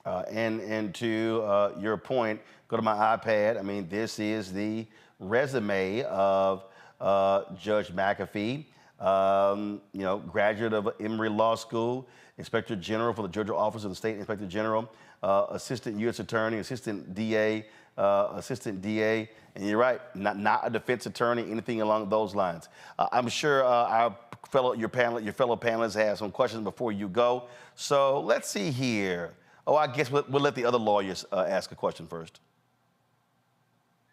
So, Robert, look, if I may, I hear you, but I've been on both sides of the law. I've practiced in a lot of jurisdictions. The criminal justice system in every jurisdiction is overloaded with cases and overloaded with young black men and young black women. And so when you talk about it being a nation of laws, right, and what's wrong with the system, I hope you will spend a great deal of time talking about how to fix it, because that's a huge, huge undertaking to just talk about fixing it when so many jurisdictions, we know, urban jurisdictions, are just overcapacitated. You plug one hole, it sprouts out somewhere else. Can you talk about some ideas you have about fixing the system? Absolutely. I think one of the things has to be putting fire under the tails of the prosecutors to either make your case, move it, or dismiss it. We have far too many cases where the prosecutor can come to court term after term and say further notice or continuance, or they need to have another hearing just to kick the can down the road. 2-3 years later, after that happens, and you're flying into town for appearance after appearance, you just take a plea bargain to get rid of it. That is their way of handling cases. If you take that power away and say you have to have this case tried by this date certain, just as we're seeing in this Trump case, you'll see those caseloads diminish significantly because they will actually have to dismiss the cases they don't have evidence on. Secondarily, we have to work further on diversion tracks, particularly for young offenders. I've seen far too many times in courtrooms such as Sean Ellen LaGrua, Gabrielle Banks here in Atlanta, here in Fulton County, where if you put in place these diversion programs, you don't get 100%, but you probably get a good 50 to 60% of those young men who, instead of entering a life of crime, instead of getting a PhD from Fulton County Jail or from going downstate, they're actually able to actually put themselves into a trade school, into a program that teaches them how to actually get their lives together, budget, work, understand there are other ways to make money than the alternative economy, as Angela Davis called it, and then moving those people out of the system. Once you start moving those numbers out, you can get to the place where prosecutors have the ability to actually try the cases they need to try, which are the violent criminal offenders, which are ruining the quality of life for all of us, and the same people we all believe need to be locked up. But that's part of having a understanding of the criminal justice system, not just from the prosecutor side of the bench, where we have a conveyor belt between prosecutors and judges, but from the criminal defense side of the belt to understand how you can create compromises and actually move the system forward. Rebecca? I ask every candidate this question: why you? Why now? Why this office? Reverend Gerald Durley always gives a sermon. She don't need you saying answer the question. She know that. You asked her for one question, and as usual, she asked three. Now I got two more. No, she asked one question. I know it's your show. She asked one question. Scott, stop talking. Scott, from one attorney to another. You didn't hear the comma? She asked one question. Robert, three parts. Look, Reverend Gerald Durley talks about Kairos moments, that you have two ways of measuring time. You have chronos, the minutes, the seconds, the hours on a clock that tick at regular intervals. But then you have Kairos moments. That's the moment where time intersects with destiny. And when that moment comes, you cannot let it pass you by. And I felt that as a matter of reality, that this is a one-time in my career where I feel that I can make a contribution to the bench. I told my wife about 10 years ago, if I ever talk about becoming Superior Court judge, please take me out somewhere and get me a mental health evaluation. But just going by the nature of the system right now, the inadequacies and the inefficiencies that we're seeing, the fact that we have this conveyor belt between prosecutors and the bench and jurisdiction after jurisdiction, that we have this new Nixonian tough on crime conceptualization of working its way through the nation again, that doesn't talk about rehabilitation, does not talk about restoration, does not talk about fixing actual problems. I thought that this is the time to actually get my hands dirty and do the work instead of trying to compel other people to change their actions. Get in there, change things, to be an example for others. And that's why I thought it was this time, this seat, this moment, and the time was right for me to do so. All right, then. All right, Robert, we appreciate it. I know you got to go, so thanks a bunch. And we'll good luck in the race. And I'm sure Megyn Kelly is going to be trying to give you a call to, inquire about your background. Absolutely. Go to judgepatillo.com. That's JUDGEPATILLO.com. Make a contribution today. We got to get off the ground rolling. Scott McAfee has $100,000 in the bank already. We have zero because we did not expect to announce this soon. So we're looking forward to everybody's support. Thanks so much, Roland. When's the election? November? Hey, the election is... Hey, Scott, stop talking. Robert, when is the election? The election is special election. It will be May 21st. We have a month and a half or so to get this thing up and running and up and going. So qualification ends on Friday. The election will be the end of May. Runoff will be beginning of June if a runoff is needed. And Scott, to your point, $3,300 is the contribution limit. You can make that online right now. Oh, he got that. Thank you for answering my question. Oh, he got that. So, very important. So, Robert, do me a favor. If Megyn Kelly has the guts to book you on her show, bring all your guns you always trying to show on this show. We'll do. Click, click. I got you. Click, click. All right. Robert, thanks a bunch. All right. We go to a break. Y'all, we going to come back. Wait until I show y'all the crazy thoughts of this black MAGA Republican who is their nominee for governor of North Carolina. Every black person in North Carolina should be kicking that fool to the curb. That's next. A Roland Martin Unfiltered on the Black Star Network. When you talk about blackness and what happens in black culture, we're about covering these things that matter to us, speaking to our issues and concerns. This is a genuine people-powered movement. There's a lot of stuff that we're not getting. You get it, and you spread the word. We wish to plead our own cause.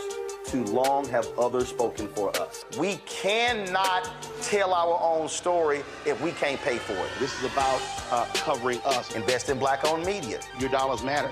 We don't have to keep asking them to cover our stuff. So please support us in what we do, folks. We want to hit 2,000 people, $50 this month, raise $100,000. We're behind 100,000, so we want to hit that. Y'all money makes this possible. Check some money orders. Go to P.O. Box 57196, Washington, D.C. 20037-0196. The Cash App is $RM Unfiltered. PayPal is R Martin Unfiltered. Venmo is RM Unfiltered.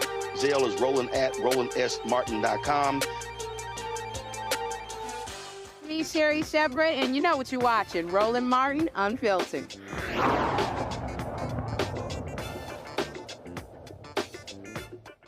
All right, last night was Super Tuesday, and there were elections all over the place. And look, it was going to be Biden, Trump, presidential level. But really, the whole key is what happened down ballot. Well, one of the places, North Carolina, where the Republicans nominated for their choice for governor is the current Lieutenant Governor, Mark Robinson. Mark Robinson is a Holocaust denier. He believes that the civil rights movement was a joke. The Democratic Governors Association is already out with a hard-hitting ad against him. Watch. Abortion is a scourge that needs to be run out of this land. It's not your body anymore. It's y'all's body. And yes, that includes the daddy.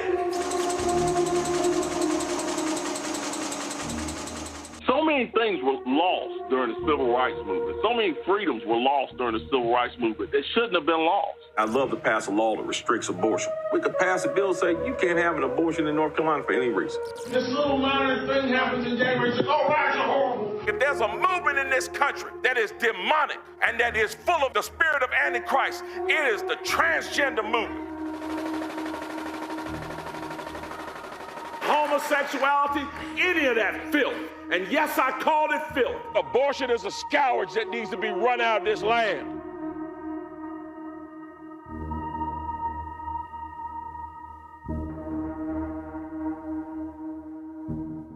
And keep in mind that Mark Robinson's wife, Yolanda, she actually had an abortion. Check this out, Rebecca. He don't like folks like you having a right to vote. Listen to what Mark Robinson said in 2020. A few days ago and asked her, what America are we going back to make America great again? The one where women couldn't vote or black people were swinging from trees? I would say to him if I was standing in front of him, I absolutely want to go back to the America where women couldn't vote. Do you know why?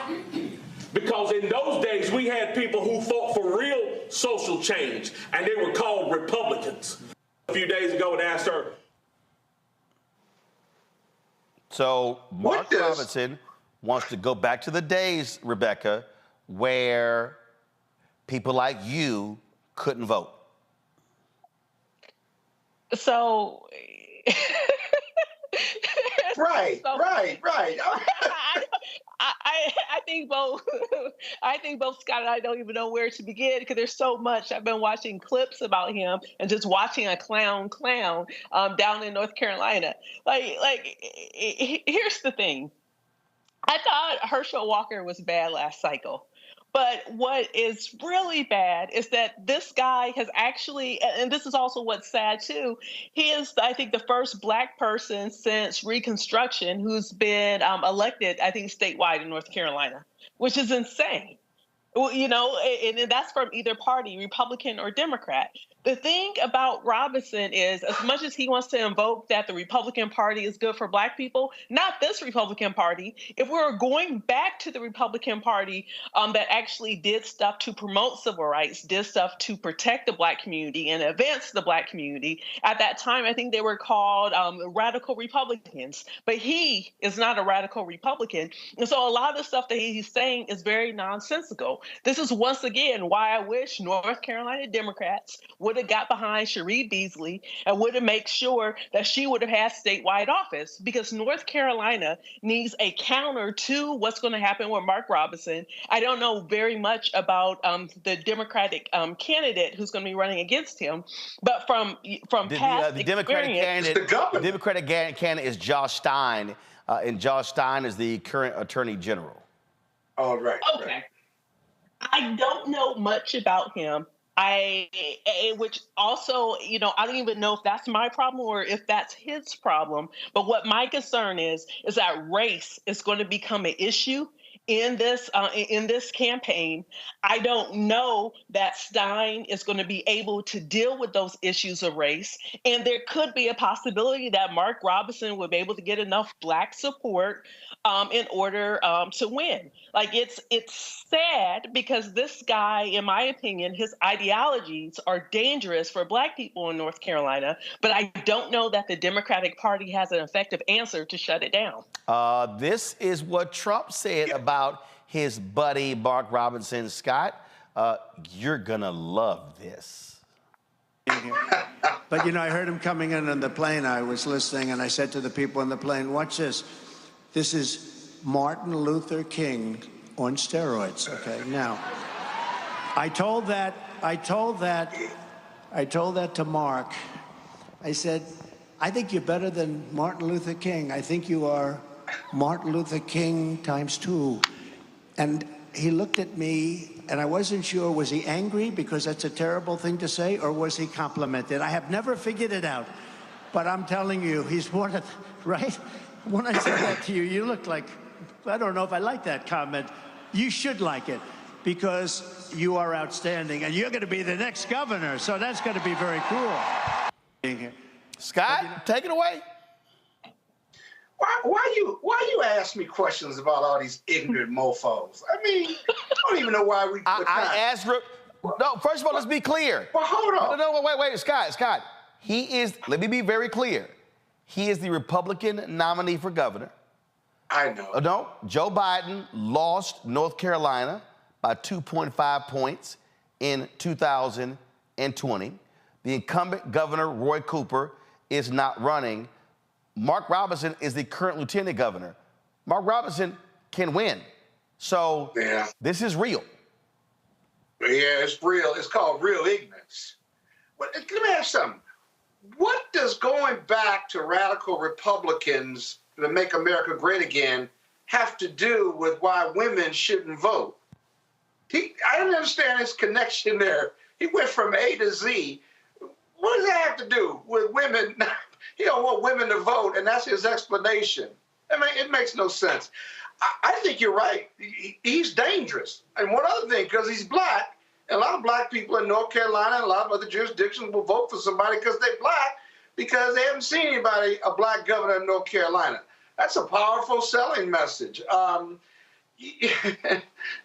Luther King, my goodness gracious, Martin Luther King turned over in his grave, listen to all this nonsense and stuff. So, I mean, he's dangerous. I think you're right about that. And we have to, Rebecca's right. Is the Democratic nominee prepared to deal with this foolishness, this idiocy? Because this is just he's just an idiot, basically. But it sells with this party, the Trump party, it sells. Their view of the world is not based on policy or fiscal conservatism or being hawkish on international stuff. It's all about being angry and being mad and hating America the way it is and wanting to go back to the 50s and 60s. But what Mark, this cat doesn't realize is if you go back to when you think America was great again, he wouldn't have a platform.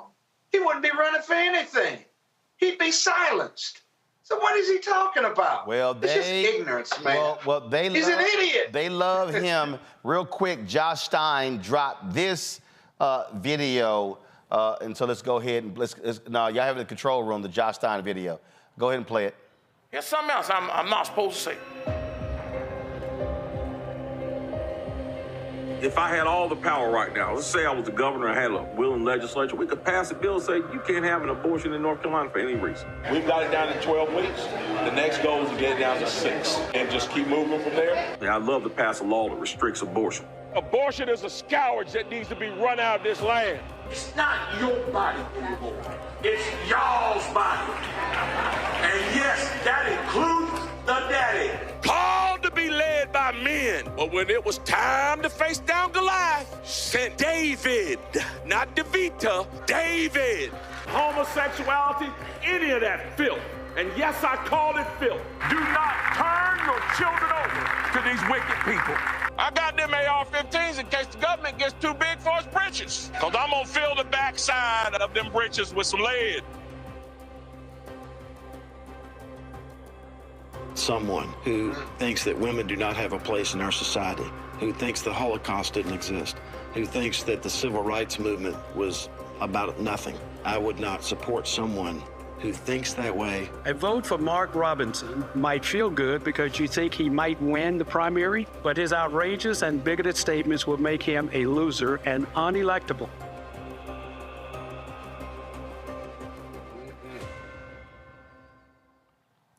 Go to my iPad. In 2014, this article says Mr. Robinson echoed Hitler's rhetoric on Facebook in a statement about racial pride. Last July, he argued that he didn't support the Nazi leader just because he quoted him. Because you quoted Hitler, you support Hitler, he said during a speech. I guess every history book in America supports Hitler now. They all quote him. Okay. All right, folks. We're going to keep y'all keep abreast of this in North Carolina. Listen, y'all got to show up and show out to keep this crazy quack out. And guess what? You flip North Carolina, that makes the pathway for also Biden-Harris to win the presidency. This cannot stand. Going to break, we come back, we'll talk with Isaac Hayes III, the founder of Fanbase. It's a new day. They've got some new things happening that you want to hear about. You're watching Roland Martin Unfiltered on the Black Sun Network.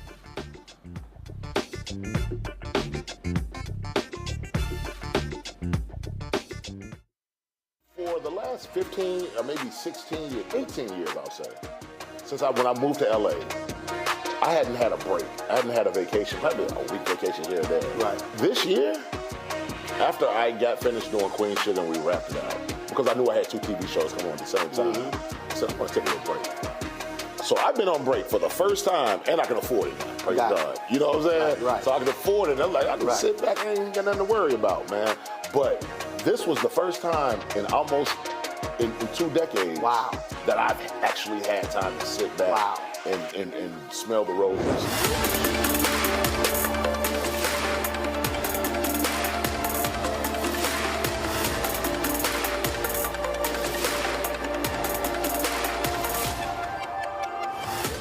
Farquhar, executive producer of Proud Family. Bruce Smith, creator and executive producer of The Proud Family, Louder and Prouder. And you're watching Roland Martin Unfiltered.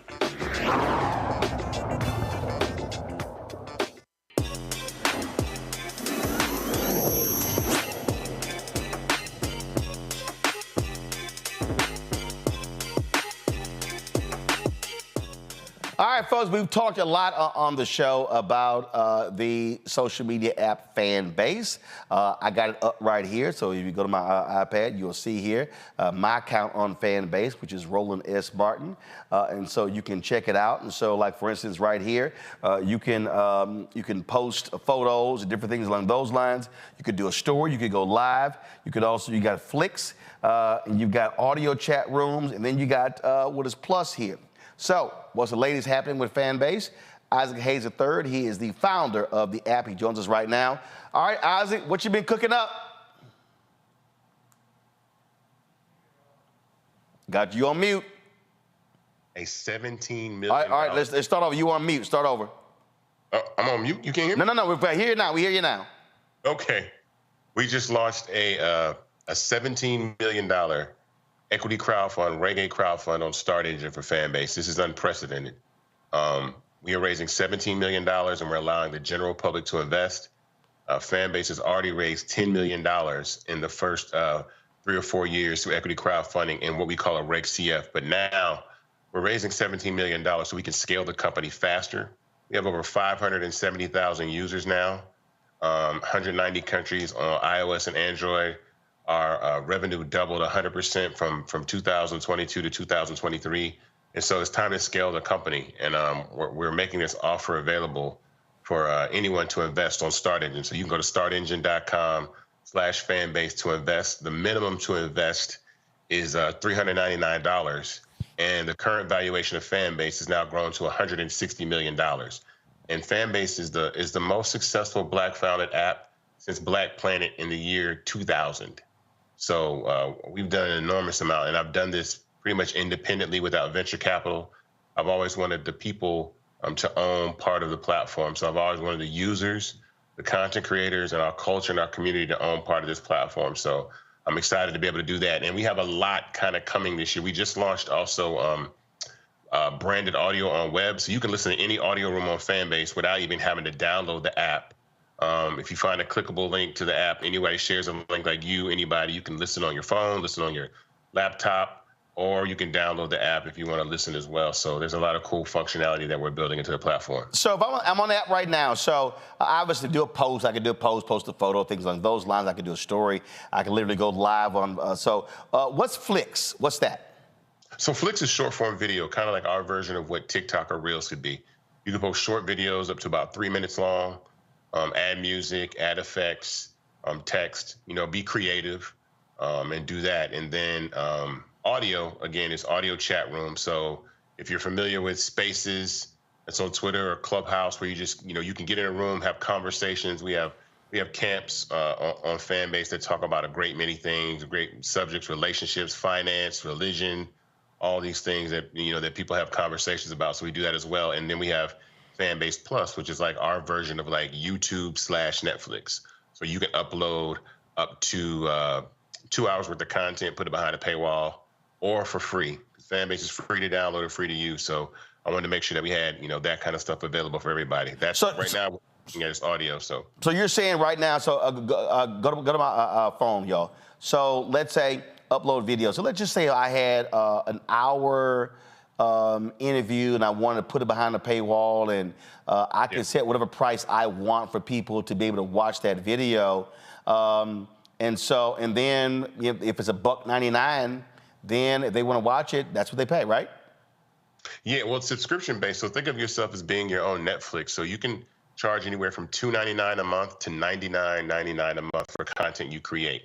But again, the app is free to download, free to use. It doesn't cost anything to download and use Fanbase. It's the optionality, the hybrid of having followers, but then content creators who put so much effort and energy into their content also need a way to be compensated. And so you can have subscribers the same way. So I wanted to build a hybrid platform that doesn't focus on advertising, which has everybody getting kicked off platforms, their content suppressed. So I wanted to make sure that, anybody has a voice on social media and they're allowed to express themselves, but also make some money because, 59% of brand new content creators that came out in the last year made less than $100. Wow. In a year, less than $100 in a year. 59% of beginning content creators made less than $100 in a year. And that's ridiculous because they're putting hours and hours of their lives into the content. So on Fanbase, you can have, like I said, subscribers from $2.99 to $99.99 a month, and you can have love so people can tip you. And there are people making thousands of dollars a month on Fanbase, tens of thousands of dollars. And so that's extremely important that, you're able to monetize your content that way. In this new era, we're going to that era anyway. Everybody's going to be their own Netflix in about 5 years. I'm just letting people know that if you want to create content and monetize it, you'll be able to do that. Before I go to Rebecca with some questions, and here's the thing that I had a conversation the other day, and this woman was talking about, content creators and what they can do, and it's what you just said. I said, you do know most of these people ain't making no money. I said, they're posting stuff, they're making no money. I said, and they're getting frustrated, they're burning out. I said, and what people also don't understand, let me just check right now. If I go on Instagram right now, and you talk about this all the time. So I have on Instagram right now 705,000 followers. And people go, oh my God, you've got 705,000 followers. Yet if I click go live right now, maybe 280, maybe 300 will show up. That's not even 1%. And they are purposely throttling your followers. So when you post something, all 705,000 people are not seeing my post. No. On Fanbase, that's different. Explain. Yeah, so that's content suppression. People call it shadow banning, content suppression. You got to think about 700,000 people. That's like a network program. That's amazing. And they're not sending out 700,000 notifications when you go live. They're not doing that, because they don't make money. They're trying to make money off advertising. So they suppress your content, that you create more content so they have more content to run ads in between and make money. And so we don't suppress content on Fanbase. We don't run ads. So it's not an ad model. It's a rev share model. So there is no limitation on the type of content that can be suppressed on your content. Right there is an audio room on Fanbase that we had, audience, people participating on stage. It's great conversations. It's a great time. But yeah, like, content suppression happens to every single person actually on social media. So I always say that Instagram is in competition with its user base. They can't let you reach all these people for free. Like I said, when you go live, they're not sending out 750,000 notifications to everybody, not even close. What you're gonna love about Fanbase, which is coming at the end of this month, which is part of this raise and that we're pushing for also, is we're launching like 24-hour live. So not only will you be live to your following, you'll be live to the entire app whenever you go live. So whenever you go live on Fanbase, whoever's on the app at the time will be able to see your live. So not only your followers, but any person that's on Fanbase. And again, we're moving towards engagement. I want visibility. I want people to see. I want millions of people watching people content. I want to have people have tons of engagement, tons of views. I'm not locking that down because I'm trying to make advertising off people, make advertising revenue. So that's the difference. All right, I got another question, but I'm going to hold it. Rebecca, go. So I want to talk Risa Tisa. 3 weeks ago, she put up a 50-plus part series on TikTok. I think it's been 400 million views since then. Her account was demonetized at one point. I don't know if it's been remonetized. Can you talk about if anything like that would ever happen on Fanbase? No, so number one, she didn't even qualify for monetization until about halfway through telling the series. Then when she did, she reposted a video and they took her monetization capability away. And she has no control over that. And I think the amazing story that she told, she should be getting compensated for that because it's driving 400 million eyeballs. Okay, so let's put 400 million views in perspective. 400 million views is 4 times the amount of people that watch the Super Bowl. So understand that, so that's like 4 Super Bowls that she brought to TikTok, and they're making money off that advertising revenue, and none of that money is going in her pocket. So she brought 4 Super Bowls worth of visibility to TikTok, and she said she might have made maybe $1,000, maybe $2,000, which is ridiculous. And so there should be ways that users can tip her, support her, subscribe to her. If she wants to turn this into a movie or a television show, she should be able to do that and then build that audience based off what she's doing on platforms like Fanbase. That's why it's so important. I saw that, and that's ridiculous. And TikTok, especially with people of color and the algorithm, they often don't understand Black culture. They often, I actually had seen someone go live, and somebody said something that is familiar to the Black community that was said, and they were saying, "Oh, your account's about to be banned for racist, rhetoric or whatever." And it's just like, it's impossible for someone of culture to be able to feel free to say what they want to on platforms like this when they're so heavily dependent on advertising. That's how they make their money. And again, to show people who don't understand the numbers when you talk about following, go to my iPad. This is the Monday ratings of Fox News Channel, CNN, MSNBC. So if we legitimately had all of our content seen, let's say on Instagram, 705,000 followers, that's literally more people that watched Laura Coates at 11, Abby Phillips at 10 p.m., Caitlin Collins at 9 p.m., Anderson Cooper was 7:30, Aaron Burnett was 7:17, more people who watched Wolf Blitzers at 6 p.m. And so that's the difference. These companies, they are not trying for the content creator to reach that number of people. And so what Fanbase does, and this is why we've been saying to Black people, hey, let's stop making other apps rich. Let's migrate our people over to Fanbase. We can do the exact same thing, and then we're able to build something and not sitting here complaining, man, they demonetize, or I have to take this down, or I can't see this here. There's an easy fix, especially for a lot of these Black celebrities, Isaac. Man, listen, so I saw a video, God bless her heart, Amanda Seals was on Instagram upset because she's shadow banned and they're not letting her content through. And someone sent me that message and they were like, what is it about, our community begging to be on platforms where we're not accepted? And I keep it very honest. People are really addicted to the fame. I understand that. Like, people want to be famous sometimes over making money because they think that fame is a pathway to money, when in all honesty, direct-to-consumer transactions are the future of what social media is going to be about. So it's really saying, I'm subscribing to you like I'm subscribing to Netflix. That's the most important part. Secondly, platforms like Facebook, Meta, right? So Meta is a $2.2 trillion company, right? Mostly none of us own any part of Meta before it became a public company. Mm-hmm. The reason that I'm allowing people to invest, the general public, anyone to invest in Fanbase, is because turning platforms like Instagram into like a $300 billion piece of IP, right?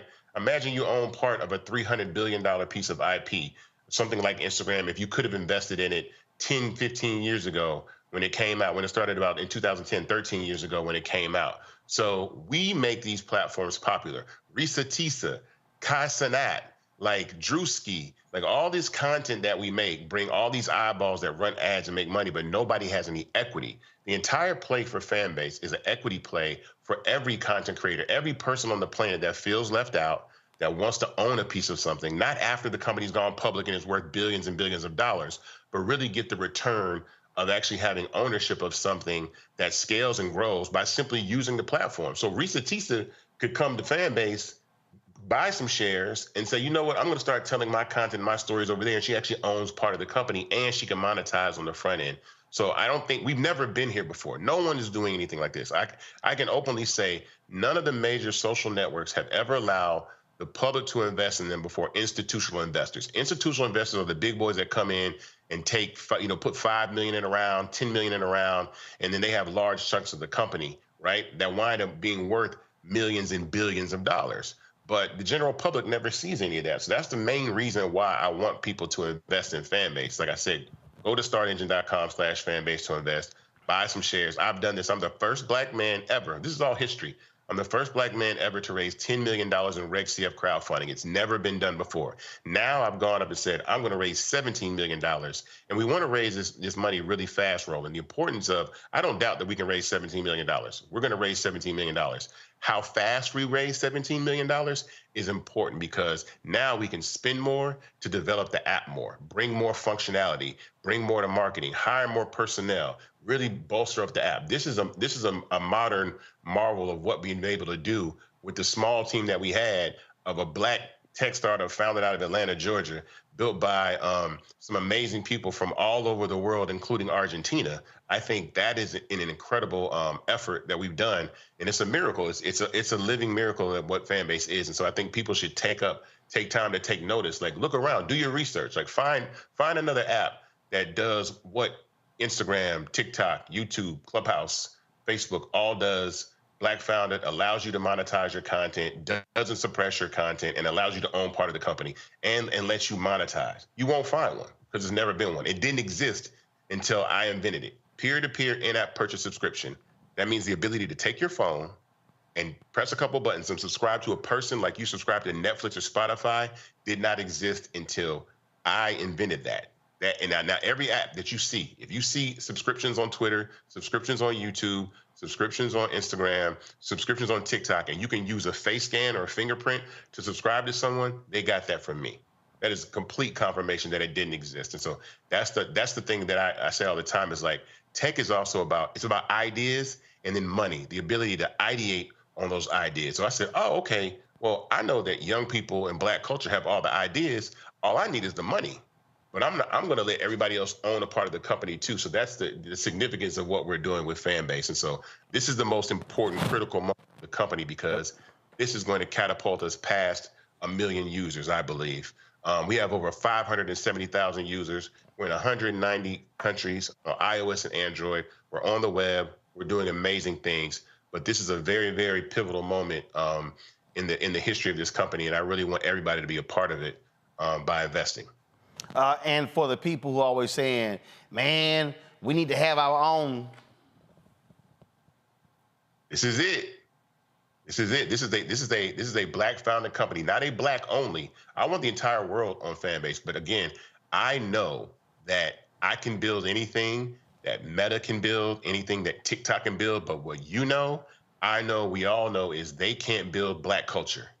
And so we need to leverage that culture to the point of equity and ownership and monetization in a platform, in an infrastructure, not go on the app and make the app popular and make money and we get talked about and we become memes and all that, but they make all the money on ads. No, we actually need to have equity in these companies and actually have ownership in them. So I'm stressing the importance of ownership. I know people getting those tax refund checks coming in. Look, it's $3.99 to invest. I'll say this, and I'll say this quickly. 28,000 people. Only 28,000 people investing $600 gets Fanbase to the $17 million goal. It takes 28,000 people investing $600, and we're where we need to be. And I want to close this raise within 90 days. 60 to 90 days is my goal. I want mass velocity. I want people to tell their friends. I want people to go crazy. Call your aunts, your cousins. Tell everybody, man, go to Start Engine, grab some shares. Like, let's make this company, and then download the app and then use the app and then bring your community over there and watch what happens, because we've never been here before. And for everybody to know, to understand, I'll text Isaac and I'll be like, yo, man, I can only post one photo at a time. Well, when you get more money to be able to raise more money, hire more developers, you can now add more bells and whistles. And for everybody who's watching, that was a moment when Twitter and Facebook and Instagram and all of these social media, they were not humming along like they are. They had glitches and they had issues and they didn't have everything. I remember I didn't get on Vine when it launched. Why? Because it was 7 seconds. I didn't get on Snapchat when it launched. Why? Because you couldn't save videos. I said, why am I going to create content and I can't go back and watch it or even share it? What happened? Yeah. Snapchat does what they do. Instagram changes. Instagram used to be what, 15 seconds? Then it changed, and then you can longer. So people just need to understand, all these apps that we use, they were not just banging out the door perfect. They had to be developed, but they got investment. They got hundreds of millions of dollars in investment to do what they do right now. And you raised a fraction of that, and this is the opportunity that we have to actually, yes, build something, but invest in it. And as you grow and get bigger, that $600 that you invested, that's now worth far more as Fanbase gets bigger. Well, People that invested in the first round, we were valued at $20 million. Their investment is 8 times larger now. It's an 8x. It's grown 8x from 20 million to 160 million. Did I invest in the first or the second? I think the first. No, you invest in the first and the second. Oh, there you go. Okay, cool. But the important part about what you said, and people that say that functionality, I can tell you things that are coming, that are in the pipeline, that will be happening this quarter or in quarter 2, right? So end of this quarter. So live, like 24-hour live. So whenever you go live on Fanbase, that's coming at the end of the month. Next week, we have stage reactions in audio rooms. We have branded audio on web, and we have feed refactor. So that means we rebuilt the entire feed to house audio, carousels, Flicks videos, live, anything that you can think of that may come in the future, because we're actually trying to protect a lot of this IP that we're building. There's some functionality that I won't even put out because we filed 7 patents for some of this, but I'm trying to protect it because, again, none of these apps are coming out with original ideas. They put the app out there and then let black people go, oh, do retweet, add a DM. We need carousels. We need these features. And then they build it, and then they make the app better based off your input and your feedback. My thing is, okay, cool. I already know where the feedback comes from. It comes from us. So then let's give the people that bring those ideas to social media and make them cool an opportunity to own part of the company. So this is actually my last question. So just picking up what you just said. So if we wanted, like right now, we're on Plex TV, Amazon News, Amazon Freevee, Amazon Prime Video, our 24-hour, 7-day-a-week Black Star Network streaming channel. So what you just described, would we be able to do that on Fanbase? Send our feed? I mean, this year we're adding gaming, so you can play video games like Twitch. We're adding live 16:9 on Fanbase Plus, and we're building a streaming platform that is going to exist. So we're going to have our version of Netflix. We're going to have, and then we're going to start to get into original content. There's a play down the road, like I said, for a lot of functionality, a lot of features. But again, have to raise capital. We don't stress enough about these companies are out here raising. I've known apps that have raised $35 million at one time and gone out of business in 18 months. Boom. If I had $35 million rolling, do you know what I would do with? Listen. The Recount launched the same year we did. They raised $32 million. They were bought for pennies on the dollar in January 2023 because they could never figure out a business plan. I got a business plan. We've been profitable since March 2020. The Messenger spent $60 million and they lasted 9 months. Man, and they don't give us those opportunities. And we ain't gonna talk about Quibi raising $1.5 billion and lasted 6 months.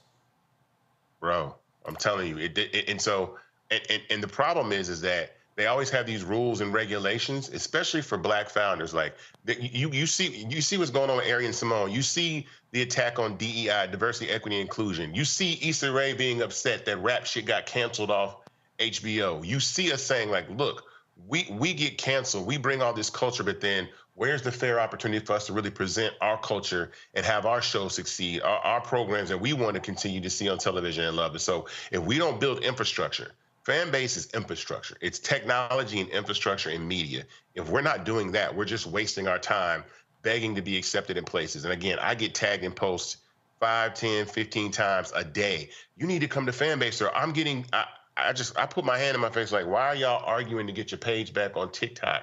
And I'm not saying leave, I'm saying leverage the audience that you built on Instagram, leverage the audience that you built on TikTok, and then migrate that audience over to Fanbase. I want to give a shout out to also Leah Janelle, an amazing choreographer and dancer. She's coming to Fanbase. She's actually launching her exclusive content this Friday on Fanbase. If you don't know who she is, she has Queens and Lettle. She dances in high heels. She was on tour, Beyonce, the Renaissance tour. She got Tour Diary. She's got a lot of content coming. And so we're excited to have her join Fanbase. And there's some other really big surprises. I know some that you know about, Roland, that we can't talk about right now, but there's some other major players in the game that are on their way to Fanbase. And so that's why, again, it's time to really leverage this and pump this thing up. Again, startengine.com/ Fanbase. Startengine.com/Fanbase. The minimum to invest is $399. But again, like $600, 28,000 people, the raise is closed. And when we reach that goal, that's it. There's no more chance to invest. When you reach that cap, there's no more chance to invest in the company. And I've done this now. This will be my 4th time, but doing a Reg A, and I'll explain the importance of this and how valuable your program is. When you go up to a Reg A, I can no longer do radio interviews, right? So I can't just hop on a radio program like I used to and be able to use that. So there's a lot of limitations. So the community effort in programs like this, I'll be on Blackout tonight on EYL with Rashad and Ian at 10 p.m. Tune in there. So these types of programs are the outlet that I have to really tell people about this raise and have people invest. And so I always appreciate you allowing me to come on here and talk about Fanbase and being an ally to what we do over here at this company. Well, I believe in the concept. I use it a lot of times when I go live with speeches. I'll go live on the audio. I might be streaming it or recording it, but I'll go live with the audio. And so, again, for the people out there, you said it. This is building infrastructure. Let's stop saying we don't have this and we don't have that. Everything that's on Clubhouse, you got. What's on Instagram, you got. And you had put it out when Elon bought Twitter, like, hey, if you give it to 1 million users, I'll create functionality that's like Twitter. People need to understand that's infrastructure. Absolutely. We built, look, I tell you, Black culture is the vibranium. It is the most. We drive everything. I saw these Japanese, sorry, real quick. Hold on, Roland. I got you. I saw these Japanese kids today, like rapping like trap music in Japan, and it was dope. And I was like, it was on Lil Duval's page. He goes, would you imagine if hip hop made it this far? Can you imagine hip hop making it this far? And I'm like, do you understand? Like, Black culture is the smallest but most influential and valuable culture group on the planet Earth. Like, everything we do, if it's the dance, if it's the clothes, if it's the slang, if it's the song, whatever it is, we say there's trillions of dollars of value in that. When these rappers get on these songs and Cardi B says, I got a Coach bag on her new song, you don't think that people are out there going and buying Coach bags? Like, what we say goes. And so if we don't have equity, if we don't have ownership in the things that we talk about, then why are we talking about them? Why are we talking about Instagram so much and TikTok if we're not on the cap table? We don't have, if we're not on the cap table, and we have over about 14,000 investors in Fanbase. And so I tell everybody to join this round immediately. Like, don't wait, don't hesitate. Go to startengine.com/Fanbase and join this and have equity, and then be empowered to use something that you own and watch what happens. Watch what we do in 2024. It's going to change the world. All right, Isaac Hayes III. I appreciate it, man. Thanks a lot. Thank you, man. Folks, appreciate it. I want y'all to go to startengine.com/Fanbase. All the information is there for you to check out. Let me thank Rebecca, Robert, Scott for being on today's panel. Thank you so very much. Folks, special note, we will not be live tomorrow at 6 p.m. Eastern. We're going to do, just like we did last year, 5 hours of our coverage, Black perspective on the State of the Union. We'll be live right here in the Black Star Network studios at 1630K on Black Lives Matter Plaza, just 2 blocks from the White House. And so we're going to have our experts. We're going to talk about the state of our union here as well. We'll have a live stream of President Biden. He'll be speaking at 9 p.m., but that's taking place tomorrow. We go live at 8 p.m. 8 p.m. is when we go live. And so please, we want y'all to tune in. Let's blow the numbers out of the water so folks are catching us. Again, you don't have to bother with MSNBC, CNN, Fox News, ABC, NBC, CBS. We're going to have the Black perspective. We're going to have some of the best folks speaking on the issues right here on the Black Star Network. You don't want to miss that. That's tomorrow night, the State of Our Union. Our live coverage begins at 8 p.m. Eastern right here on the Black Star Network. Don't forget, folks, support us in what we do. Join our Bring the Funk fan club. Send your check and money order to P.O. Box 57196, Washington, D.C. 20037-0196. Cash App, $RM Unfiltered. PayPal, R Martin Unfiltered. Venmo is RM Unfiltered. Zelle, RolandSMartin.com. RolandMartinUnfiltered.com. Download the Black Star Network app. We're trying to get to 100,000 downloads. Apple phone, Android phone, Apple TV, Android TV, Roku, Amazon Fire TV, Xbox One, Samsung Smart TV. I'll see y'all tomorrow. Holla! Black Star Network is here. Oh, no punch! I'm real revolutionary right now. Thank you for being the voice of Black America. All momentum we have now, we have to keep this going. The video looks phenomenal. See, there's a difference between Black Star Network and Black-owned media and something like CNN. You can't be Black-owned media and be scared. It's time to be smart. Bring your eyeballs home. You dig?